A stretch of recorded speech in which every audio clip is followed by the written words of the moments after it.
That's my baby. That's my baby. We're going at it at 110%. I just want 5 minutes of happiness, please. Just give me 5 minutes. And they scored! They did it! Left, feet left.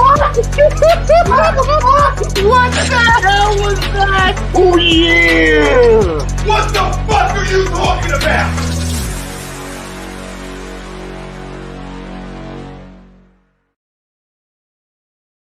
Folks, Bob Mannery here, and you're listening to Agree to Disagree, the flagship, only on A2D Radio. Uncle Sweeps, Nick DelGozzo, the legendary Brian Wilson, and the fucking man himself, Tom Arnone.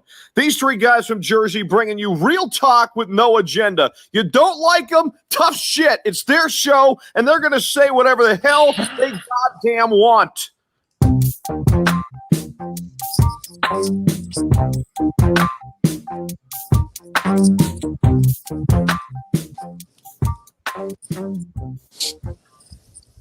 Welcome in, everybody. Tank Talk. This is Agree to Disagree, only on A2D Radio. Every show we are brought to you by our doc. Make him yours, Dr. Paul Vidal, Specialized Physical Therapy, LLC, Burlington, Cherry Hill locations. Find them on the web, specializedphysicaltherapy.com. We'll actually have the doc on with us here in a little bit, but Tom Arnone, Greg Milakovic, Brian Wilson, no sweeps tonight. More than the Finns loss. Yeah, we'll say that's the reason. He'll love us for that one. Morning the Finns lost. That'll go over well. 50 burger. Our phone should go off within 10 seconds. So. I feel the remote coming at my face from South Jersey. 50 burger in a must-win game. Yikes.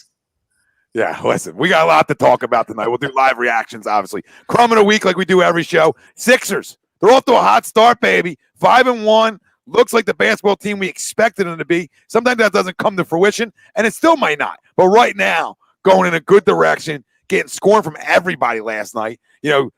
All 5 starters in double figures.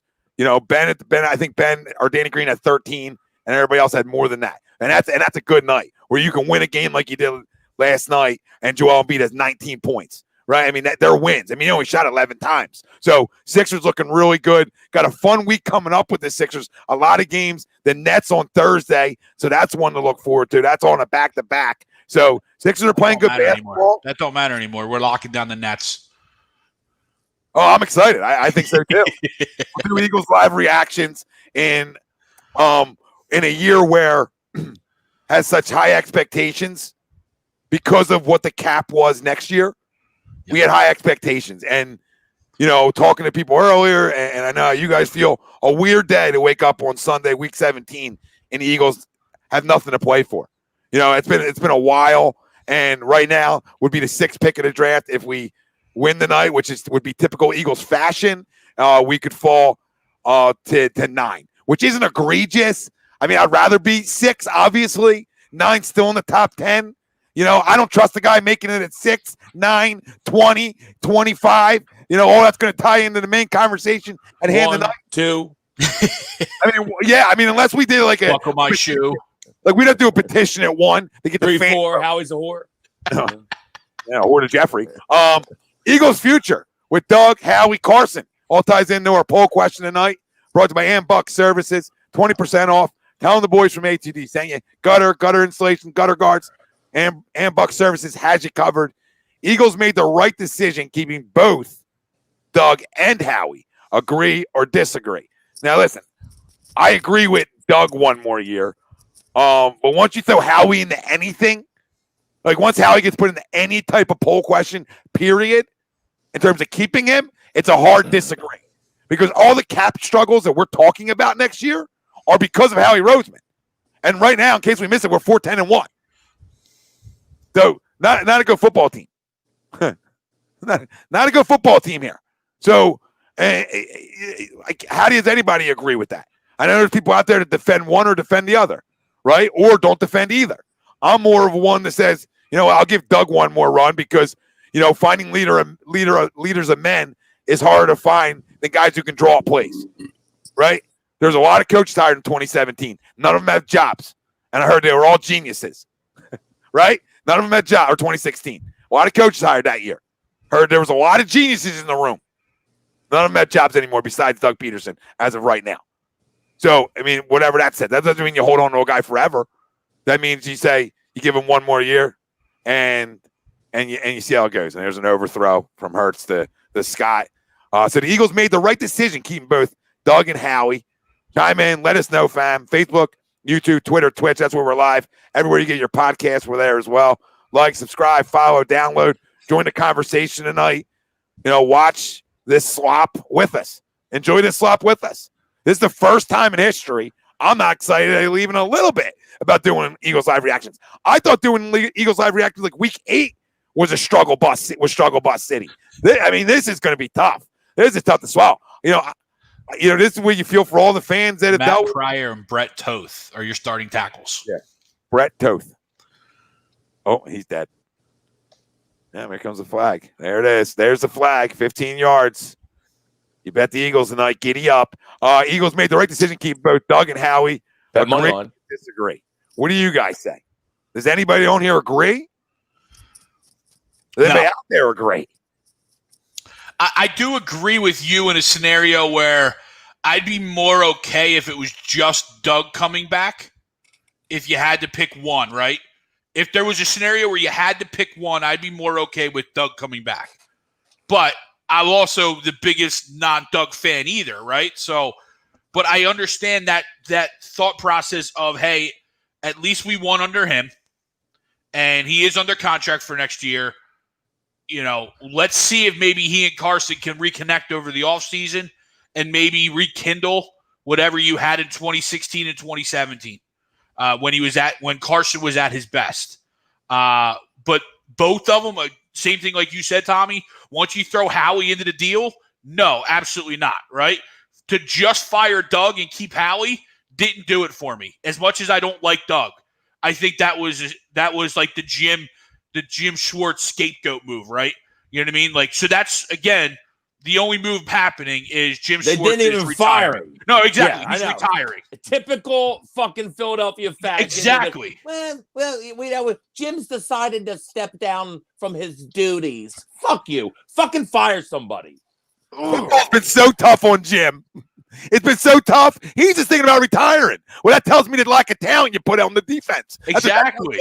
That makes me want to retire. Like, when I start wanting to retire, it means that, man, I really don't like the players I'm coaching anymore. And Jim went through Detroit. And Jim was in Detroit. Yeah.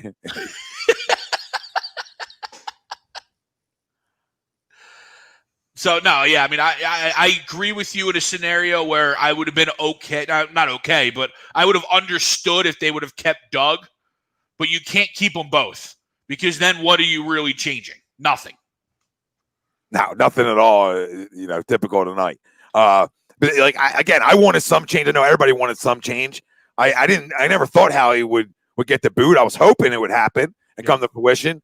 I knew that wasn't happening. I thought Doug realistically could get the boot, but I still believe in Doug as a football coach, as a guy that can get guys ready to play football. I don't believe in him as like that XO nerd and all his play calls are great, right? Like, I think he needs that, and I think that's been well documented this year, right? This year proves that. So I wasn't ready to get rid of Doug. So, I mean, like, we'll see what Will says, but maybe I'll just say, like, I'm okay with it.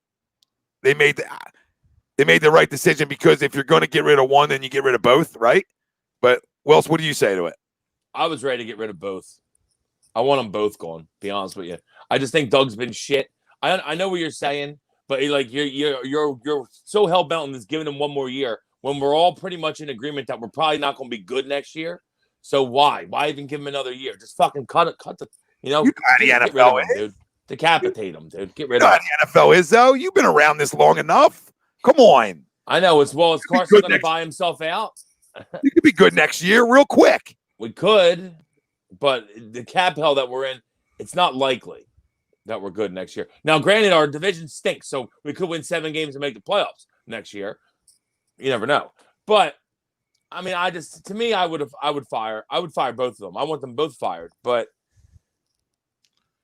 I don't like the fact they keep them both. You knew it was as soon as they said Schwartz is stepping down. I said, well, That's going to be the only thing that happens. I said the same thing. Well, so I said, there's the move.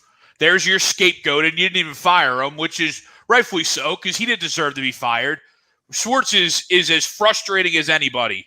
But when you actually look at the numbers versus the talent that he had, to put up 2 top 5 defenses and never finish below 17th, Schwartz was the least of our issues, regardless of how frustrating he was at times. No, Sam, I agree. What's up? Fire Howie. Yeah. What's up, everybody? What up, Sam? Happy New Year to everybody. I'm still big on the Fire Howie train. That's not going to change. There's too many misses. Yeah, we're throwing coal in the fire. We're trying to speed that bitch up. But if he's coming back, then Doug should be back. That's how I look at that. Like if he's getting his job back after we're watching guys go off around the league that he passed up for the same position that aren't being as productive. I mean, that sort of makes you wonder how you're keeping your job. So if he's keeping his job, then I understand why Doug's keeping his job. But both of you guys disagree, and I mean I disagree too. But I mean, I guess I can make the case of like, okay, dude, you got me into this cap hell where I'm not gonna have anybody want to come here. You're gonna get me out. So maybe I will agree if I'm thinking of Jeffrey Lurie's side, right? You know what? You got me into this mess. Now you got to get me out, and you got to figure it out, right? I trusted you with all this, blah blah. You two now got to figure it out, and let's see if they can. I mean, teams have had bad years before and bounced back. It's just so egregious for this team because of the cap hell they're in next year, where you're like trying to find how you do that. Well, the only way you start to do that is with the 6th pick of the draft. I mean, that's where it starts, right? Because that's where I can get a stud. I can get a star. I can get a guy who's a 10-time Pro Bowler, right? If I just do my homework. Guess what else I can do, right? If you're in cap hell and you can't get out of it, which I hate, but you could trade out of it and trade down you can trade down to 15 and compile a shit ton of picks, right? But now I don't trust the guy compiling a shit ton of picks because you can also draft a shitty fucking player. You can draft a shitty player at 1, 2, 3, which is 4, possible, which we've done the last few years. And Tom, I mean, you're right on. And Ruben Frank tweeted out something earlier today, and kind of like trying to I'm the fucking water boy. In trying to put trying to read Jeffrey's mind and say, hey, in a strange year, Jeffrey's going to lean on continuity and the guys he knows and hope that next year, a brand new year, a normal year, things bounce back. And I get all that. However, Howie's misses alone, I'll give Doug that pass, right? But Howie's misses alone the last few years, plus the cap hell that we're in, don't allow for, let's give him another normal year. You've had the drafts and free agency have all been normal. The only thing strange this year was playing. Everything else was normal. You had a normal draft, a normal free agency. You're the reason we're in this shit. And how those misses continue to go overlooked is unreal to me. I don't know how unless he like sells them one like give it time, or it's like there's Howie's fucking Jeffrey's little son. That's why I think the injuries continue to bail Howie Roseman out because like if I'm Howie Roseman, like how am I fighting for my job? Well, how do you want me to win when I'm down to my 3rd right tackle, my 3rd left tackle? Right, like how do you want me to win? I'm to my 3rd guard. Like how do you want me to win? Right, and I feel like he's using that as a crutch. Yeah, using it as a crutch. It's the only way, Greg Wills. It's the only way he's kept his job. Like after this year, like forget last year. Like he should come back after last year, right? But this year, the only way he kept his job is by using the Brooks, the Lane, etc. The Dillard, all it's built-in excuses, and I don't like that one bit. No, because the other side of that is why do you signing guys that have or drafting guys that potentially have a history, right? Brandon Brooks, as great as he is, you extended him even though he was hurt multiple times. You know what I mean? Now you couldn't foresee Dillard being hurt, and that's fine, right? But you knew Lane redoing him. He's one pop away from being suspended for the year. And you're giving these guys big money, and I get it. They're cornerstones of our line. But, who's been healthy the last few years? You keep giving money. And I just look around the league, right? Like I know people. I've argued with people about this, and you're in such a position where it's like it's not one player. Yeah, like that's how bad off you are. It looks right now. Now, offensive line, I think you're okay with what's coming back. Like what's coming healthy. Back. Yes. Yeah, like 3 starters coming back. Like you're in way better shape, right? We can all agree there. But I mean, you potentially have only one open spot next year, potentially, depending on what you do at Mailata, right? Because Mailata played 90% of this year. So it's that left guard is your only opening in theory. Yeah. On the line. Yeah, on the line. Because you would think Dillard or Mailata take that left tackle position. One of them two. And I think in the best case scenario, right, in a perfect world, Dillard takes that job. He's got to. Right? He's the 25th overall pick. He's got to. Mailata becomes that Swiss Army knife for you. I was going to say, you use Mailata as the guy that fills in then. If somebody goes down, you fill him in. Yep. And that's a weird thing, too. Like, Ted, well, you're right. I mean, we did have the continuity with our coaching staff, and we thought that was going to be something that benefited us. Yep. How dumb are we? How dumb are we? And this is what I laugh about. Like, there's so many guys out there with agendas. Like, if you can straight face tell me at home that Justin Jefferson doesn't make our offense better this year, right? You're an effing idiot, okay? You're a moron. You're a flat-out moron if you tell me that a guy like that doesn't make our offense 100 times better. You know what makes schemes look good, guys? Good players. You understand? I mean, newsflash to you. Newsflash. Everybody want to wake up? You want to make what makes somebody a good play caller? You want to know? Good players. Yeah. But good players make guys good play callers real fucking quick. First rookie to have 1,400-yard season, I think, ever. Set the rookie record. Yeah, that's what I mean. Well, he had third. I think he ended up with 1,400 or right there. 1,377 was the high before by half of that's better than ours. Bolden. He is half of that. It's better than anything we've got. Oh yeah. And like you said, Travis Fulgham's. Sorry, if you look at it, I know some of these guys are like, saying how much. Well, he's got Thielen next to him, and blah blah blah blah blah. It's like, dude, check at the other guys that are in that conversation for like most yards ever as a rookie. It's like Anquan Bolden, Randy Moss, and the 3 guys are like all Hall of Famers. Like, good chance he's probably going to be pretty good for his career. And it don't matter who's next to you when you have numbnuts Kirk Cousins throwing the football. It's not like he's good. Yeah, he's middle of the pack. Yeah. I mean, he throws the football a lot. They throw the football. I mean, he's middle of the pack. But he's not top 10 quarterback. He's probably not bottom. That doesn't help Carson and Doug this year. If Justin Jefferson, you think it would. He was open.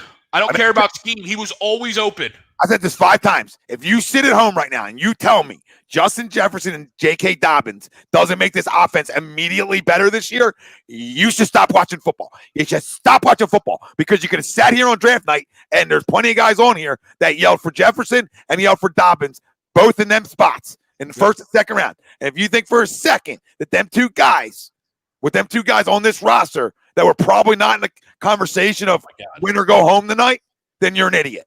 That's all I can tell you. What Dobbins have 10 touchdowns this year? Yeah. I mean, granted, I know they run the football a ton. I get it. But we would run the football a lot more with a guy who can power back at him and bounce off guys and run hard and finish runs. I mean, a real compliment to Miles. Yeah, who doesn't finish nothing. I don't even finish his girlfriend. Plus, it's more like the Thunder and Lightning then, because Dobbins is a bigger back. He's more of an inside runner. Nobody liked that one. I got it. Yeah, I liked it. I got it. More, I mean, I know it's a rough night. I thought we get a little more chuckle with let me finish his girlfriend. I mean, gee. Yeah. You haven't said one thing funny tonight. You've had better. That's all. Oh, of course. A professional. Bobby, thanks, brother. Appreciate it. I'm fucking hurting, dude. You always are hurting. I know. No, really. I don't know. I got poisoned last night, I think. Date rape. Yep. Tori poisoned me. Oh my God! Did we just call date rape on the air? I was just kidding. This will be part, She'll like it. this will be part of 2021 highlights. You said date rape. I just said poison. Well, I was just I didn't put 2 and 2 together. Bobby, thank you.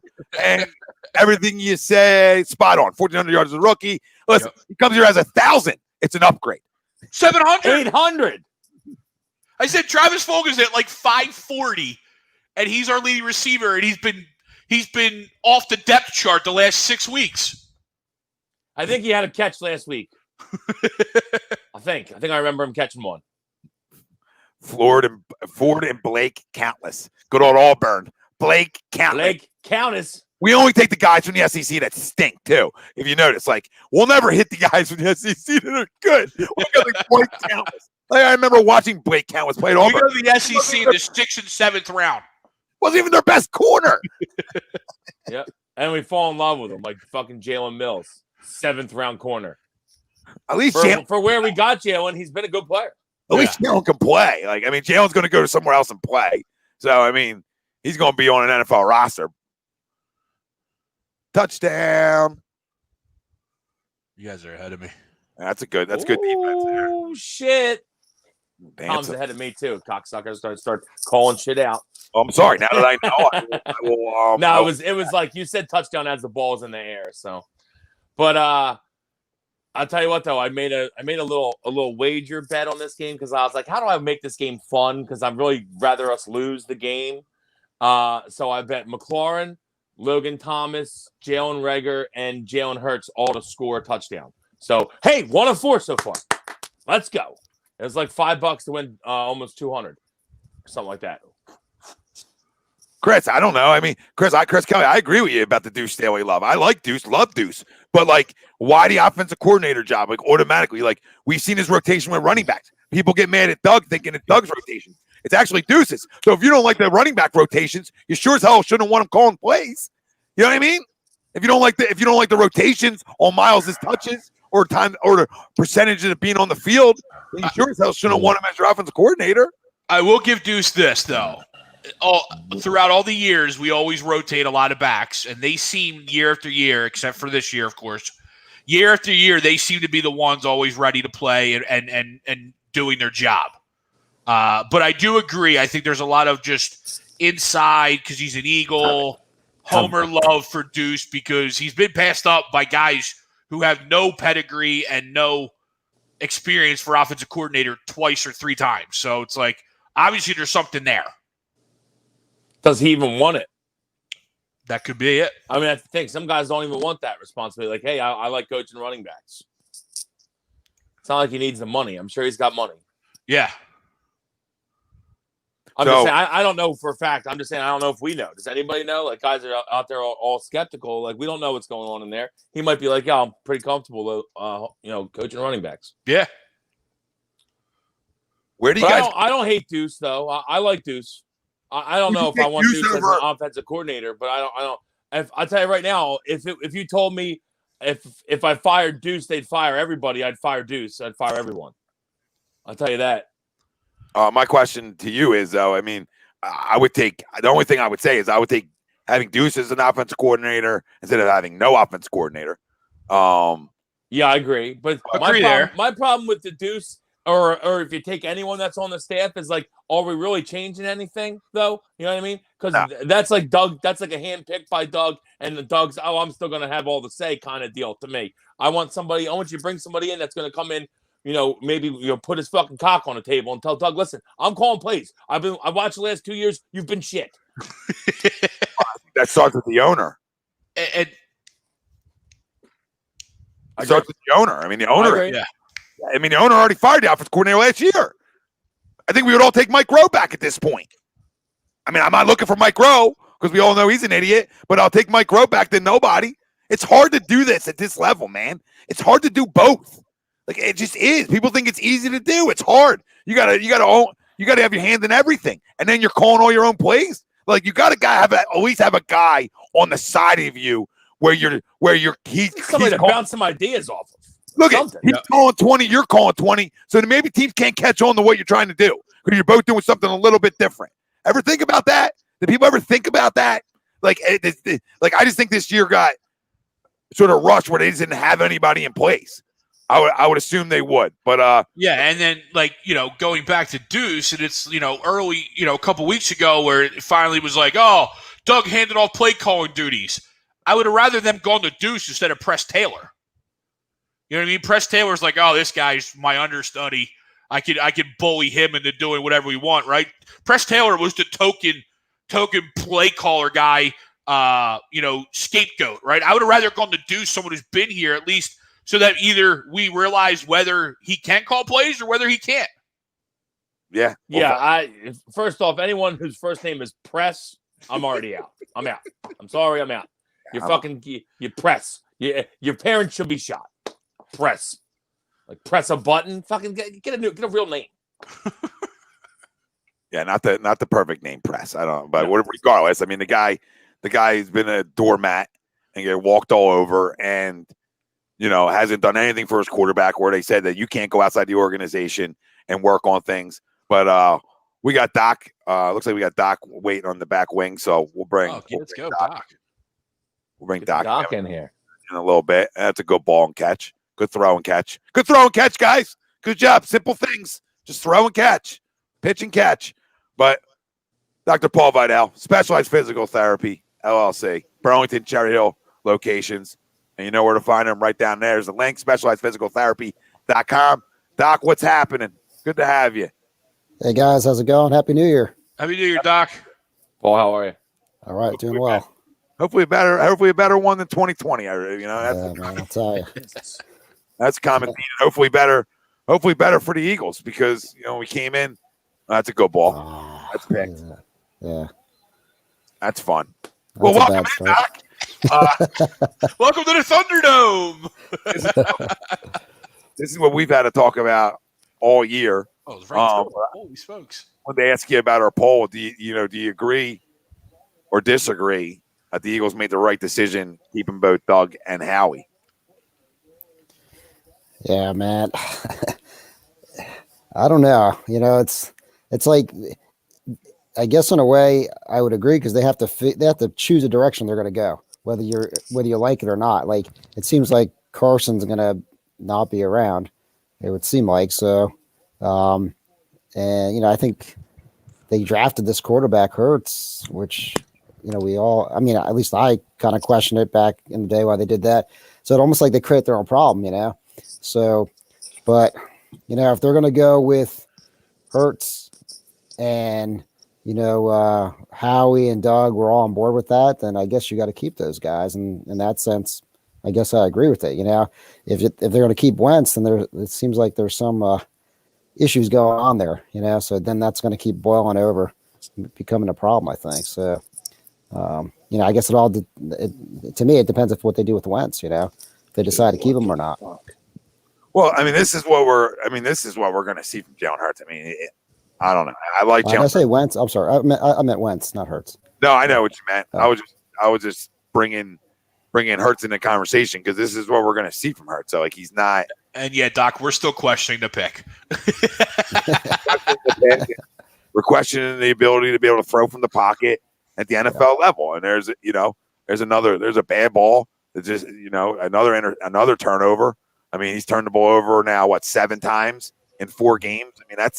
That's an alarming rate. I don't care if you're a rookie or not. So I don't want to your point about Carson, I don't want to get rid of Carson right now because I don't know what I have in to assume that this is our franchise guy. Didn't we just sign him to what did Wentz sign for? Was it last year or the year before? Did he sign a big contract? 5 for hold on, give me 2 seconds. 5 for 1 or 4 for 128. Yeah, it would which goes into effect next year. Oh, okay. So it just seems weird that he's not your guy now. There's no offensive line. No one can catch the ball, or at least up until I guess recently. Hopefully Rager and even this guy Fulgham, that could be a nice tandem, I guess. I don't know, but there wasn't a big team around Wentz, right? No, and I'll ask you guys this though. I thought did what does AJ say? I want both quarterbacks back. It's also a possibility. If you believe the reports coming out, then it's unlikely, but I would say bring them both back because I think Carson's the better quarterback. Yeah, and it's almost like Hurts. I mean, we saw it a couple times when Wentz was in there. Hurts comes in, just changes the pace a little bit, keeps the defense on their toes. There's nothing wrong with that. Yep. And then if Wentz does go down, unfortunately he has an injury history. That's possible, and then you can put in Hurts to hopefully plug the hole until Wentz gets back. But that's sort of what I was thinking, and what I was going to say is like if you look at it from like a business side and protect your investment side, that I can understand why they drafted a quarterback this year. Like I can see it. I don't agree with the spot of it. I don't agree with it in the second round. I think you could have did the same thing in the third round. But I understand protecting your investment, the investment that you did spend $128 million on, and the fact that investment just got knocked out with a concussion in the last game you played in a playoff game. So I understand the pick of like trying to get a talented backup in here that if something did happen to your big time investment, that we get protection out on all kinds of things we spend a lot of money on, right? Homeowners insurance. I mean, we do it on everything to protect us if something goes wrong. So I've tried to put myself in that spot as you try to think as a business owner, protect your investment. So maybe it wasn't meant truly to be like, hey, you're not our guy. Like, we're not drafting this guy to replace you. We didn't take him in the first round. We took him in the second, and we probably took him around too early because I don't agree with the spot. But that's what's upsetting me about Carson in this deal. While Carson wants out and Carson's complaining and it's woe is me. That's what's bothering me. Take a step back, Carson, and realize they didn't draft the guy in the second round to replace their franchise quarterback. They drafted him to protect their football team if you went down for any reason. And I can't hate that thought process. I can hate the thought process where the pick happened, but not hate the thought process, if that makes sense. I sort of wanted your guys' thoughts on that because I thought about that a week ago, and it sort of stuck with me that, hey, maybe it's this and not this. Maybe it wasn't trying to hey, we're done with Carson. It all seemed like it was. Maybe it was just and then like you said, Doc, when you came in, now look what they created though. Yeah. Sometimes you don't mean to have a controversy, but you can create one real quick, especially in this city. What were their options? You think Hurts would have been available in the third round? I think so. I think the unknown of throwing is the arm strength. The size is one thing. But if you can dip it, guys will take chances. I think the arm strength probably concerned a lot of scouts. I don't think he's going to the third round. But guess what? I didn't think he was going to the fourth. And Who then knows? Took him in the fucking second. Who knows? Well, what were the other options? I guess that was my case. So if you're the Eagles, you're saying, oh, man, this guy's available. Who's available maybe of his caliber or better in the draft that hasn't gone yet when they were ready to make a pick? Because if they wanted to get that insurance, like you were saying, Tom, then they thought maybe, hey, there's nobody else going to be near Jalen's caliber, then, hey, we'll take him now because he's available. And that's probably true. That's to your point, Doc, that's probably true. It's probably outside of Hurts, I would have to go look at who went, but I'm sure nobody that I'd be that I think can play I think Jalen could. You know what I mean? So, well, the next 10 guys, if you want to go, the next 10 guys, I'm done. Would have played. Greg, I'm done. This guy can't catch a cold. I'm tired of people defending him. I'm done with him. You can take him and go. That's what I was told he was good at. I was told contested balls. Everybody that listens to the guys out there, I don't even want to drop names and give them credit for being dumb, but the guys out there you see on the post all the time that just want to defend Reagor, those guys, stop following. Just unfollow them. It's a nerd fest, Tommy. They love. Oh, have you seen his analytics? Have you seen? He's got 2 yards of separation every play. Doesn't matter if he can't catch the fucking football. Look at this. And guess what? In the NFL, we always say it, Tommy. In the NFL, I would say 95% of the balls are going to be contested catches. Guys are going to be covering it. So you got to catch contested balls. You just have to. You got to catch that ball. Both hands on it. Hold the football. Did they give him that catch? I think he caught that. No, he didn't catch that. That was pass interference. Who's that? Who's that other? Is it DeAndre Hopkins? Oh, I forget his name. Yeah, That his guy hands are ridiculous. That guy comes down with everything. That would have been He easy. would have caught that with one hand right there. And just hold it like this. 2 fingers. That dude's hands are incredible. And I know that ball's like We that. don't need you to have his hands. I mean, we'd love it, but just catch the ball when it's in your hands. It's unreal. It really Before is. that Unreal. happened, though, probably 8 of the next 10 picks that were picked directly after Hurts would have played for us or started for us all year. That was terribly underthrown, by the way. That ball was completely underthrown by Hurts right there. What did we just say? We just talked about the arm strength is why he shouldn't have been a first or second day pick, and he just shouldn't have been. Yeah, you know, it's different. It's different. Levi saying same thing. It's cute in the dome. Yeah. You get in the conditions. You got to be able to fire through conditions. There's a reason that Rodgers is so successful in Green Bay in those elements because he's got a cannon. Yeah, he throws it through the wind. I mean, obviously he's special, but I'm just saying, like, there's a reason. He's throwing the vortex football. Yeah, Josh Allen. Josh Allen had no problem throwing the ball in Buffalo. You know, we thought that would be an issue for Baker a little bit in Cleveland because of their conditions at times, but even him showed he has enough zip to get balls in the windows and tight spots. And Cleveland runs the football to help the quarterback. Oh, you know? look who it is. Look who it is, guys. Look who it is. No fucking way. Welcome back. It is. Welcome back. This guy. He's got fucking face paint on like he's going to make a play today. This guy. Look who's back, guys. First catch of the year. Jamar Chase, too. We don't need one. We went up better than Jalen to go get the football. I hate to say that. I can't believe I'm saying that. Did he stay in now? I wonder if he stayed in. Probably not. Nope. He's out. He's out. He's out. Way out. Didn't even get 1 foot in. He's out. I call pass interference on now. It's 1st and 10. But Doc, the rumor was Houston wanted that 53rd pick for DeAndre Hopkins, and we didn't want to give it up, along with Miles Sanders. But is that true, Greg? It was Miles Sanders in the 53rd pick because they didn't get much better from Arizona. They got David Johnson in what? You know what I mean? The second? No, what was it? Their second round pick, I think. Yeah. So David Johnson's actually come on as late, but he's pretty much been a disappointment. So Doc, question for you. Yeah, sure.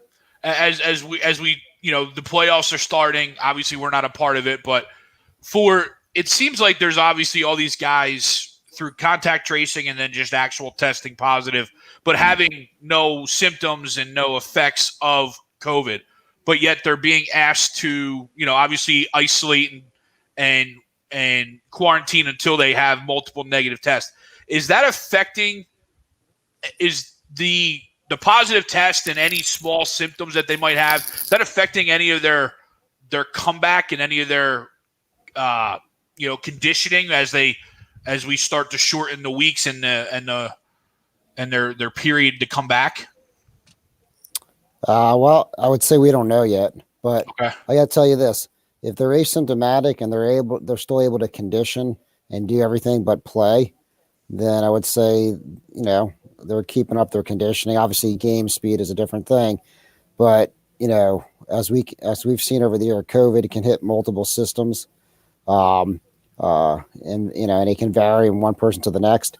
So the cardiovascular, cardiopulmonary, especially the lungs in particular, get hit hard. So when you really get sick, but if they're asymptomatic and they test positive, or they have mild symptoms and they're still able to condition it, I would think they should be able to keep their condition, but we just don't know. I mean, we're coming onto a year of this stuff, but I mean, we have data now, but we just don't know. I mean, you look at people who have COVID, just regular lay people, and some people get over it, and others still have persistent, almost like I forget the term they're using, like chronic COVID symptoms. I forget the exact term, but they're over the virus, but they still have problems. Okay. Yeah. So, I mean, I think to be determined. Yeah, because I mean, I was just asking because it's one thing during the year, like, all right, hey, skip a week. Like I'm looking at the Saints this week where they had no running backs, right? Or the Browns last week who had no wide receivers. And it's just like, all right, now come playoffs, what's going to happen, right? Is the NFL going to move that game to where these, groups of people are back, or are they going to make these guys go? So, just kind of getting an idea. And I kind of figured it was an I don't know situation. Yeah. You mean, are you asking like, hey, the playoffs are scheduled and certain guys can't go? They're just going to have to go with who they have? Yeah. Other guys, I mean, I guess the games have to be played, I mean, it's just, I don't know. You're right, Doc. They're just gonna don't get COVID right now. That's basically what it is, because they're just they're gonna have to play. They're not gonna cancel the games. Yeah, and then if somebody tests negative the day of and they got to roll in, but they had to sit out of practice and conditioning the last 3 days, what's that toll on their body? You know what I mean? That's kind of more or less. Yeah, because I mean that's kind of the reason why weren't the teams doing like they were having like an extra quarterback that was on the roster, but not, just in case someone came down with COVID, then they would have to step in or step in to be the backup, that type of thing. Because otherwise, you have no quarterbacks. Yeah. The biggest problem that you face, like Greg was saying, is the contact tracing.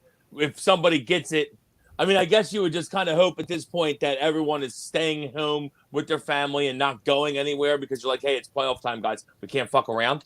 But if someone does get it and then gives it to everyone in their, their room per se, so like QB room or running back room or receiver room or whatever, that's when you can be fucked. Because that's when you're like, oh shit, now nobody can play.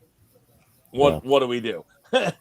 So that's the biggest thing I feel like facing a lot of these teams, over the next month. Yeah, I mean, they can do the same thing they did during the regular season. They could. They're not going to, but they could make They're not going to push it. During the week. It could. It's so hard to do that now, though, that it's playoffs, though, Tommy. You know what I mean? Because there's constant playoff games every week. It's not like there's a bye that you can switch some shit in there. No, I understand it. I'm saying that they are the ones who said they were planning on bubbling teams for the playoffs. That's what they. They're probably thinking. That's what they were thinking. Is this? Well, imagine this. Imagine it's Super Bowl time, right? And both quarterbacks come down with it. Then they'd probably push it back. Mahomes Rodgers, right? Mahomes Rodgers. Then they would probably push it back because it's only one game left. I figure. Yeah. But can you even do that though? Because you figure I don't even know where the Super Bowl is this year. Tampa, probably Miami or Tampa or whatever. But they're going to be gearing. That's like telling a city, "Hey, you geared up for this. We're going to push it back." I don't know if you can. Can you even do that? I don't know. A day or so you probably can because it's not going to be a full stadium. I'm saying you can't. There'll be fans, week, but it though, won't be right? full. You can't push it like a week though, Greg. No, you're right on that. Tough. That's why I really thought they would bubble it off and limit the chances of losing the stars, like we talked about. With basketball and hockey, you don't want to lose your stars come playoff time. That ruins your product. If you don't I hear you, Tommy. I feel like I think I agree with them of not bubbling though, because in the NFL, home field matters so much more than it does per se in basketball. I feel like, you know what I mean. So it's big to get the number one seed and have teams have to come play in Green Bay. That's huge. Now, if everybody's in a bubble, then it's like, what the fuck does it matter? You know what I mean? Like that's huge that Green Bay clinched the number one seed tonight. And then everyone has to come to Green Bay in the NFC to play. That's huge. Yeah, home field don't matter, though, if you don't have your quarterback. Yeah, well, that's why you got to just hope that he's doing the right things and not going around people. I mean, at this point, that's all you can do. Yeah, a billion-dollar company, billions upon billion-dollar company could have did it right when the playoffs started. I work for a billion-dollar company. They don't give a fuck. So, I'm just telling you how it is. I understand what your company says, but if your company didn't have its best workers, they would start caring. Is my point. I don't know. They were missing a bunch of good workers. They didn't care. They're not missing their best, right? All right. They're missing a bunch of great workers. They're missing a couple guys who load trucks. They're not missing their best guys. They're They're superstars of the organization. There's no such a thing as a superstar at UPS. You brought the dumb comparison. It's not a dumb comparison. I'm just saying that's $1 billion. You said it's $1 billion company. I'm saying UPS is $1 billion company, and they don't give a fuck. Well, because they're bottom line, they're going to get hurt by it. They're not going to get hurt by it. Yeah, but guess what? At the NFL, what can you do though? At this point, what do you want them to do? They're not going to bubble because I told you, the home field is too big. They've had almost a year to decide what they were going to do. That's Not all. Really. They haven't really almost had a year. That's But March, April. It's coming up on April. But at this point, you're through the whole season. It's been pretty good. You've had a couple cases, obviously, but for the most part, most teams have been pretty good, I would say. And I would assume that they're following everything because you get fined if you don't. So they're at least trying to follow everything. So at this point, now you just got to try to keep it even more of a cocoon. Follow everything. Don't go around anybody. Don't do anything. I'm sure they have guys that can do anything you want for them. Oh, you need some shit for your family? We got a guy that'll go get it. You don't move. I'm sure they got all that shit going on. No, listen, I get it. It is what it is. But you just don't want to, I mean, you just hope. I think at this point, you just got to hope to God that someone on your team, if you're a fan of the team, someone on your team doesn't get it. Because if someone gets it, then it's probably going to knock a few people out of the game, at least. So you just got to hope no one gets it. Another question for you, Doc. Do you think this is the and somebody just actually brought it up, but do you think this is the last game here for Zach Ertz? You think Zach Ertz is trying? Yeah, I was reading up on that a little bit earlier today, and I think it's probably the case. And they also have, that guy Dallas. So the question is, you have two tight ends that are going to be paid, so to speak. Ertz has had a good run, man. I think he's probably going to be somewhere else next year. What came up with my memories today, Doc? He's probably the best tight end in our organization's history. I remember talking to you about it this time last year, was the ribs and him coming back and going to play through it. Yep. Cutting it out. Yeah. Get in. I remember talking about it. That's 2 of 4, Tommy. Let's go. I know, we get upset with him with yards after contact and yak, all them fun things, right? But his toughness, he is tougher than I think a lot of his fan base gave him credit for, and he's going to be a guy, even though time's coming up here, it's going to be a guy that's missed because for sure, tremendous tight end, tremendous.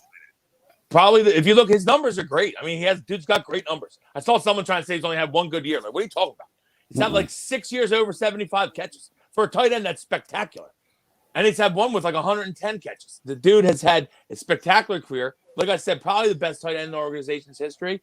And he's probably not going to be here. I agree. And what's also sucks is that he's not had this has probably been his worst statistical year. And so it's going to be tough. I don't know. I guess you try to trade him. I don't know. What do you do? You just, I don't know. It's going to be weird. It is tough because I know he has dead cap money assigned to him. Oh, he does. Yeah, for sure. But I think it's less than his contract. So it might be a scenario where, hey, at least we're saving money. You know what I mean? I'm not the smartest guy in the world when it comes to the cap, but I'll tell you what could happen with a lot of these guys that we think could be gone, could get extensions, right? Which is no good either, because then you're going to run into this. Yeah. You're going to run into this 3 years from now. And you're just getting older. Yeah. So the only way out of this, technically, really, because you have to field a roster next year. Like you're not going to have enough players. They're definitely going to give some extensions for sure, Tom. I think Brandon Graham's one of them. Fletcher Cox is getting extended. You can book that because they got to backdoor some of that money, and they can take him till he's 35. They'll just take him till he's 35, and he'll still play at a high level at 35, honestly. So you take him till he's 35. That's one I'm okay with because I still think he'd be good enough at 35 where you're like, all right, he's not killing me. You know what I mean? And BG as well. He hasn't had any injury concerns. There was a little bit of downplay early in his career, but his best years is right now. And so Brandon loves to be here. Absolutely. Brandon's going to be here. Definitely, I would, if you can extend him a couple more and back end it so that we get some relief next year, that'll definitely happen for sure.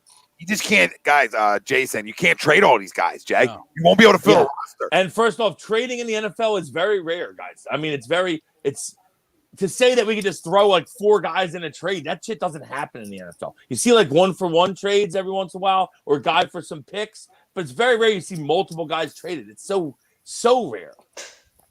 No, it is. Doc, the last question I have for you is obviously on the injury side of things. And there's been like a lot of rumors coming out, and I don't know where this comes from, but maybe there's some truth to it, that Doug Pederson's practices could be the case for the amount of injuries we've had as a whole since 2017. Is there like I know they can't practice as hard as they used to, so I don't know if I'm missing something on what he could possibly be doing harder or putting these guys through than what the league allows anyway. Yeah, I saw that too. I'm not sure there's really much there to say about that. All the teams practice hard. I don't know.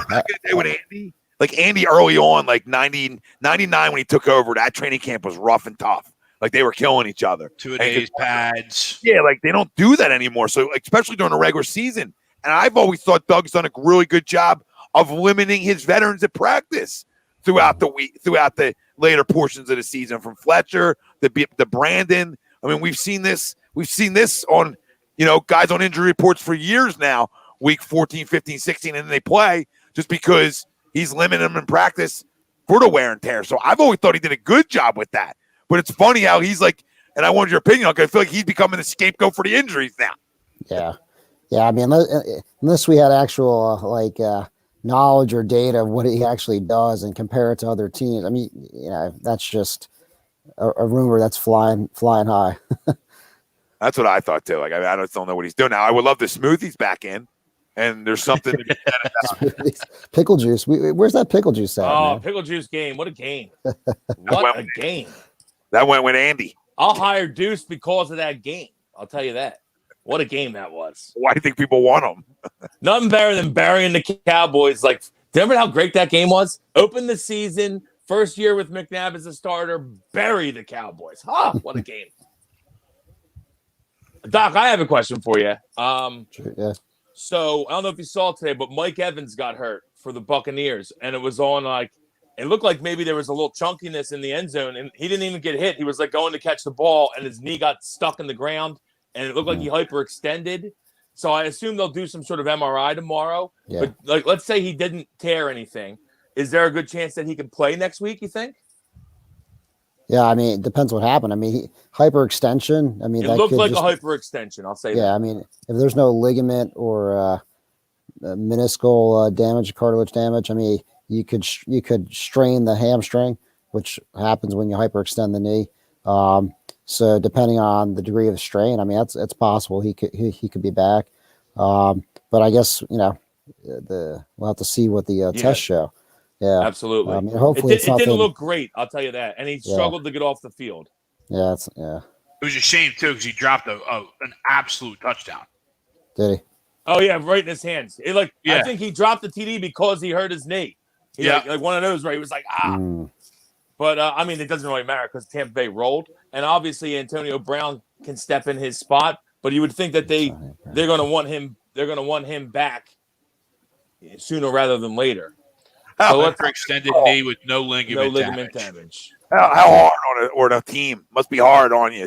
You lose Mike Evans.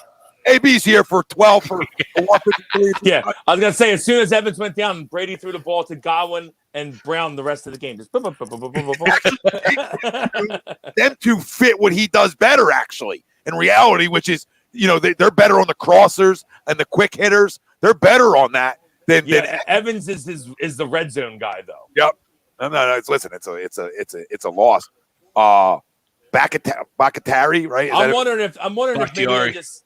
if maybe they just say, who cares about this coming up game, thinking that we can win without him and give him an extra week type of deal. I think that's their thought process, absolutely. With the way AB jumped in, because early with AB, it was kind of touch and go. He wasn't getting touches, he wasn't catching the ball. Right, just because they were trying to work him in, but you're right. After he went out, it was like he seems to know the offense now. Yeah, he's kind of fresh, right? I mean, he's definitely fresh. He hasn't played a lot in 2 years, basically. You get T.O., I think he's pretty. He looks fast. Right? He looks faster than Reagor. I take T.O. still, Doc. He's crunching out abs somewhere in Morristown, man. Let me tell you. that was speaking about a weird training camp incident there, huh? Yeah, that was. I remember when I got a phone call about that. I'm like, what? They're like, T.O. is doing sit-ups in his parking lot. or his driveway in South Jersey. I'm like, is this on TV right now? What is going on? And that's the time I think I called you. Like, we're in trouble. Yeah. This ain't gonna go well. We were so happy last year when we got TO. We had a magical run. Now this is happening. This ain't gonna go well. And we're five guys. So I mean, it really hit home. And then Hugh Douglas is throwing punches at TO, and we're like, that's because he's sticking up for five. Like we were all rallied around them. Like that was our baby five.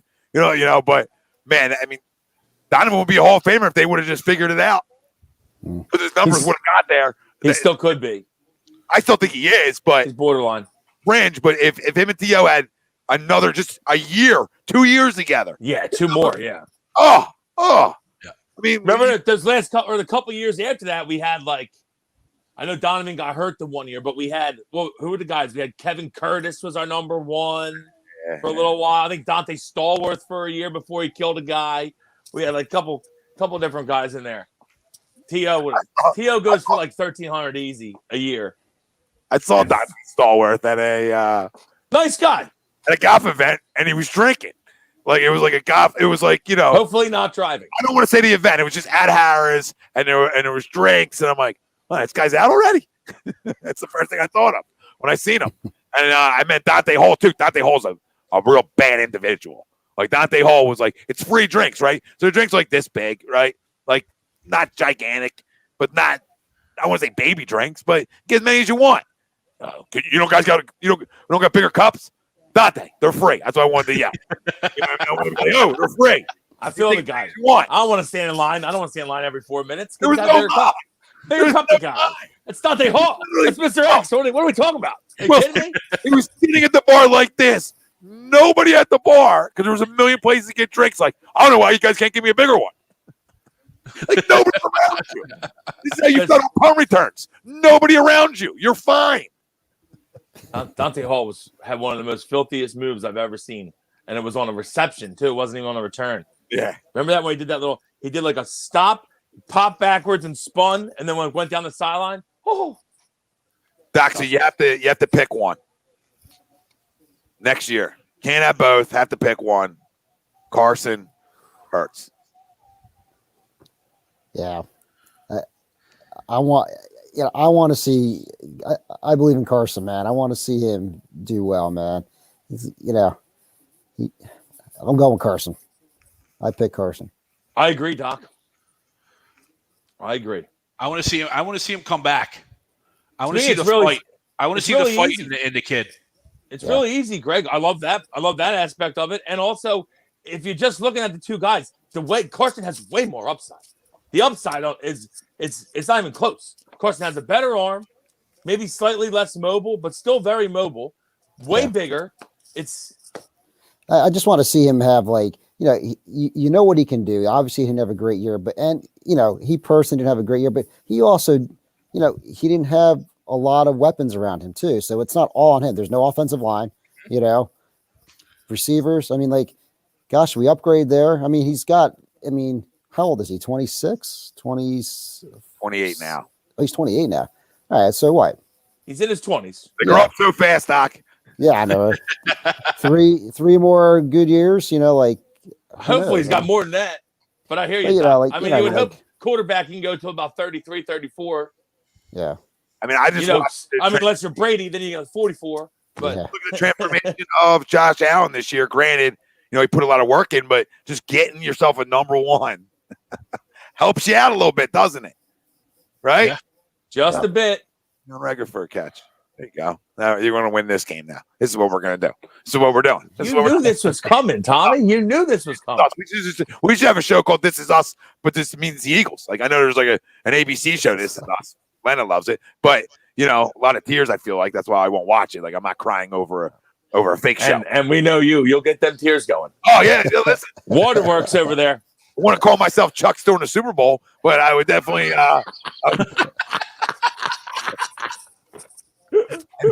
would definitely get a little excited or a little teary-eyed. Sorry. That's amazing. I'm not crying. You're crying. Yeah. I got to lead the room. That's fine, but I got to lead the room. That's too far. Man, Todd here. I gotta use the bathroom.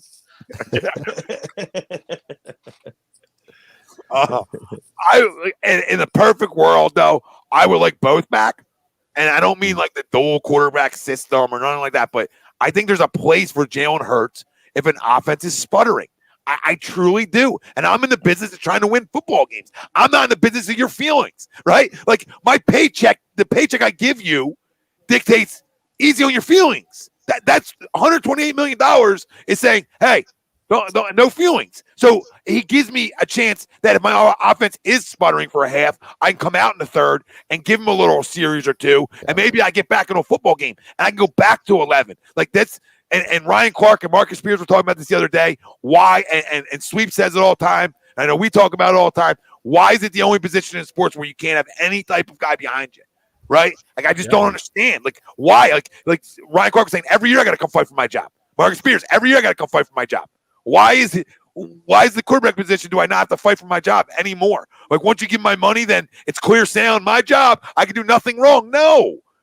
And if you're and you should know in the back of your head, if you're did JJ who caught that ball? Rager? That's Arcega Whiteside. Wow. Okay.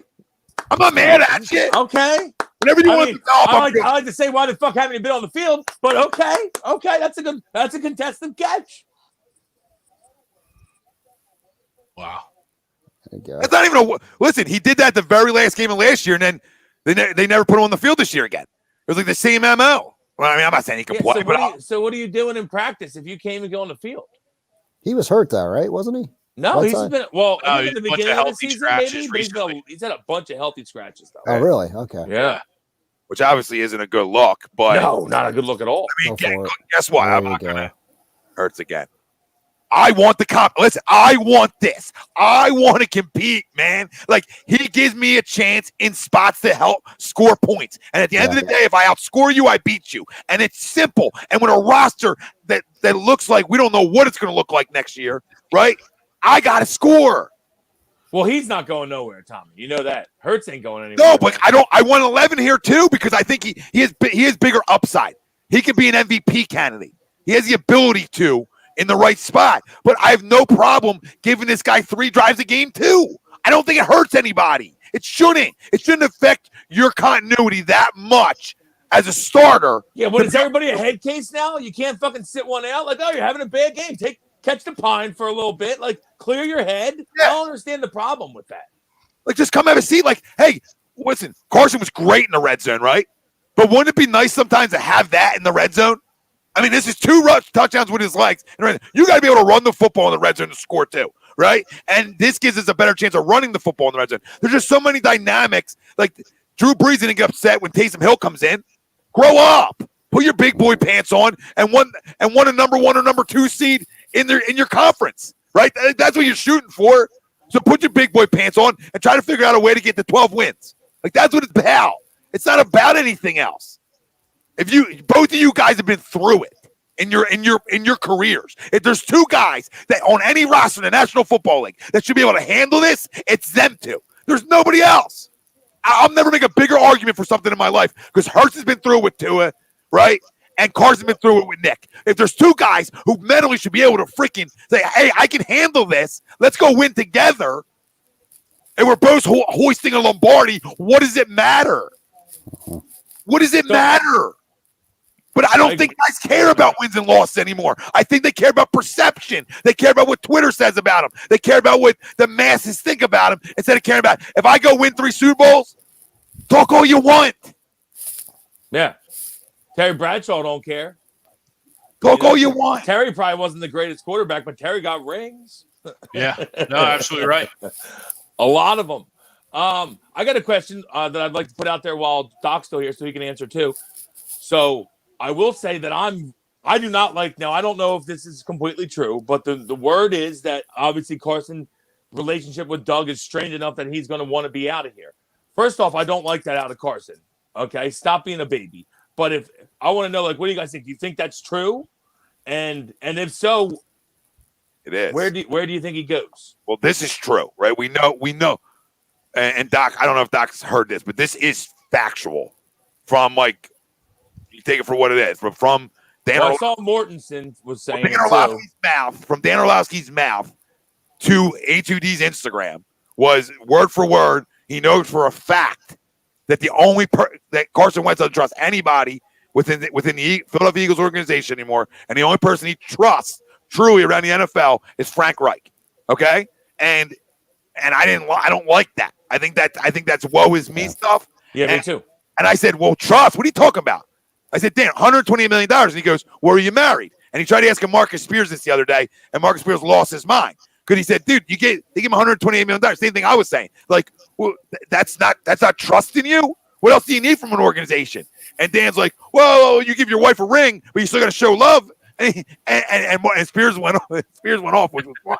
He was like, what do you mean? Like obviously, like they're still showing him love. They didn't replace him. Like he didn't play good. Like, you know what I mean? Yeah. That's what happened. He played bad, downright bad. It was like if your wife's running, and this is what I should say. Well, if your wife, just because you gave your wife a ring and she's running out cheating on you, and you're having a bad year together, that's okay because it's okay because she doesn't trust you though.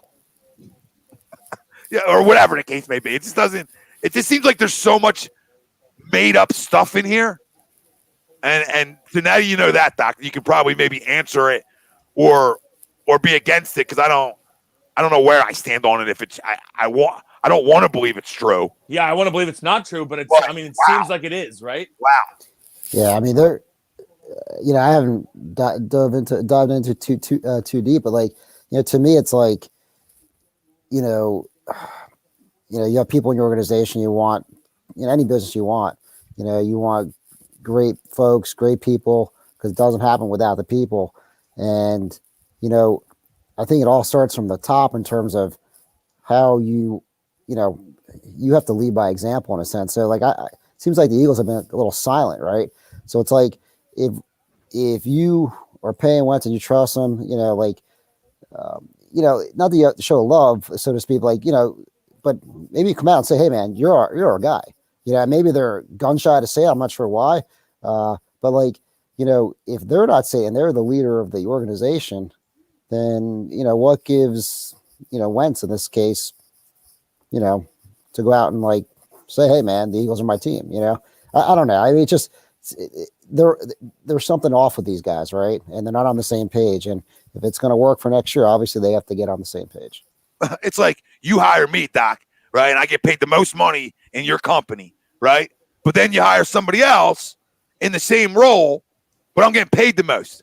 Should I be woe is me in the office? Should I not live up to my expectations? Yeah. Like, it's okay to look over your shoulder in life. But the guys who fail looking over their shoulder are the guys that are worried about it, right? And this looks like a guy who was worried about everything else but what's going on the football field. And part of it's his getting his butt kicked all year, too. I mean, that didn't help. You get hit 70 times, you start seeing ghosts. So I don't care who you are. If you're Rodgers, if you're Brady, if you're the greatest of all time, you get hit 60 times in the type of ways he was getting hit, nobody has good years. But it was still an abysmal season. Yeah, it's almost very like bad year. Yeah, I mean, but it's like, you have to put your energies and focus on what you can control and like not try to affect things you can't. It's like that whole be proactive type of thing, So, there's a great picture. I know it's a different sport, but like the swimming analogy, there's a picture of Phelps and his competitor. And he's like, if you're looking behind, you never, something like you won't win. And his greatest competitor was like swimming and looking behind him, and he lost, where Phelps just looks straight ahead and goes for it. It's almost like you got to have that mentality, that mindset that, hey man, all right, so here's Jalen Ertz and he's on the team. And, if I'm Wentz, I'm like, all right, cool. Like, this is my job. This is what I got to do to help this team win. It's almost like, go for it, man. Like, do what you can. Oh, I think if this roster's healthy and this offensive line's healthy, I think he has the year I thought he was going to have. If Brandon Brooks plays, if Brandon Brooks and Lane are in, I find it hard to believe he doesn't have a good year. I really do. I find it hard to believe. I think that, he played well at the beginning of the year. I thought like first 5-6 weeks, like he didn't play bad, he wasn't like atrocious. But as the hits kept coming, he started playing worse and worse and worse and worse. And then it came to a point of no return. I don't think Doug did him any favors either. No. Because his play calling has been terrible. Yeah, predictable. I think that goes back to this roster and what he trusts. We don't run the ball enough. It's just, it's awful. Or if it's working, he somehow goes away from it. Yeah. just keep it's working, keep going. Like it seems like sometimes there's a game and he changes it. It's okay. It's okay to stay with it. Yeah. I mean, his buddy in India almost got away from it today. He made sure he went back to it. They started getting a little pass happy in India today too. After Jonathan Taylor, the first 3 drives is running right down your throat. They went away from it. They started hit 100 rushing yards in the first quarter, I think. Didn't he? They started throwing the football like straight faces that quarter. They let them right back in the game because they went away from it, and then they went back to it, and then he ended up like what 250, I think 250. Yeah, but he went back to it. Him and Henry both at 250. And congratulations, Derrick Henry, a 2,000-yard rusher this year. Very impressive. Stud. Yeah, he'll probably finish 3rd or 4th in the MVP. Oh, he was elite. Funny, Greg. Who was making the he's not elite argument? I don't even want to think it was. I don't want to know. He's retracted. He's not elite. He's only the best running back in football. And at the end of the second half of the season, no one tackles him. Guess what, Lamar? Tennessee's coming again. That should be a wild game because both teams are running the shit out of the football right now. Tennessee and Baltimore. I would say Baltimore has better D and they should win the game, but that should be a good one. Yeah, Baltimore's D should help. Baltimore's been running all over people. I think they ran for like 350 today. By the way, if Quez Watkins catches that ball right there, I think he's out. I'd like to see him catch that ball right there also. Jesus. What right in your hands, man. I was like a different play call. Look at this. This is a little weird. Out meaning he's going to get leveled or out like he's. No, he might be gone. I think. He might have been in the house. Oh yeah. I think yeah. The only guy, wow, he is. There's no.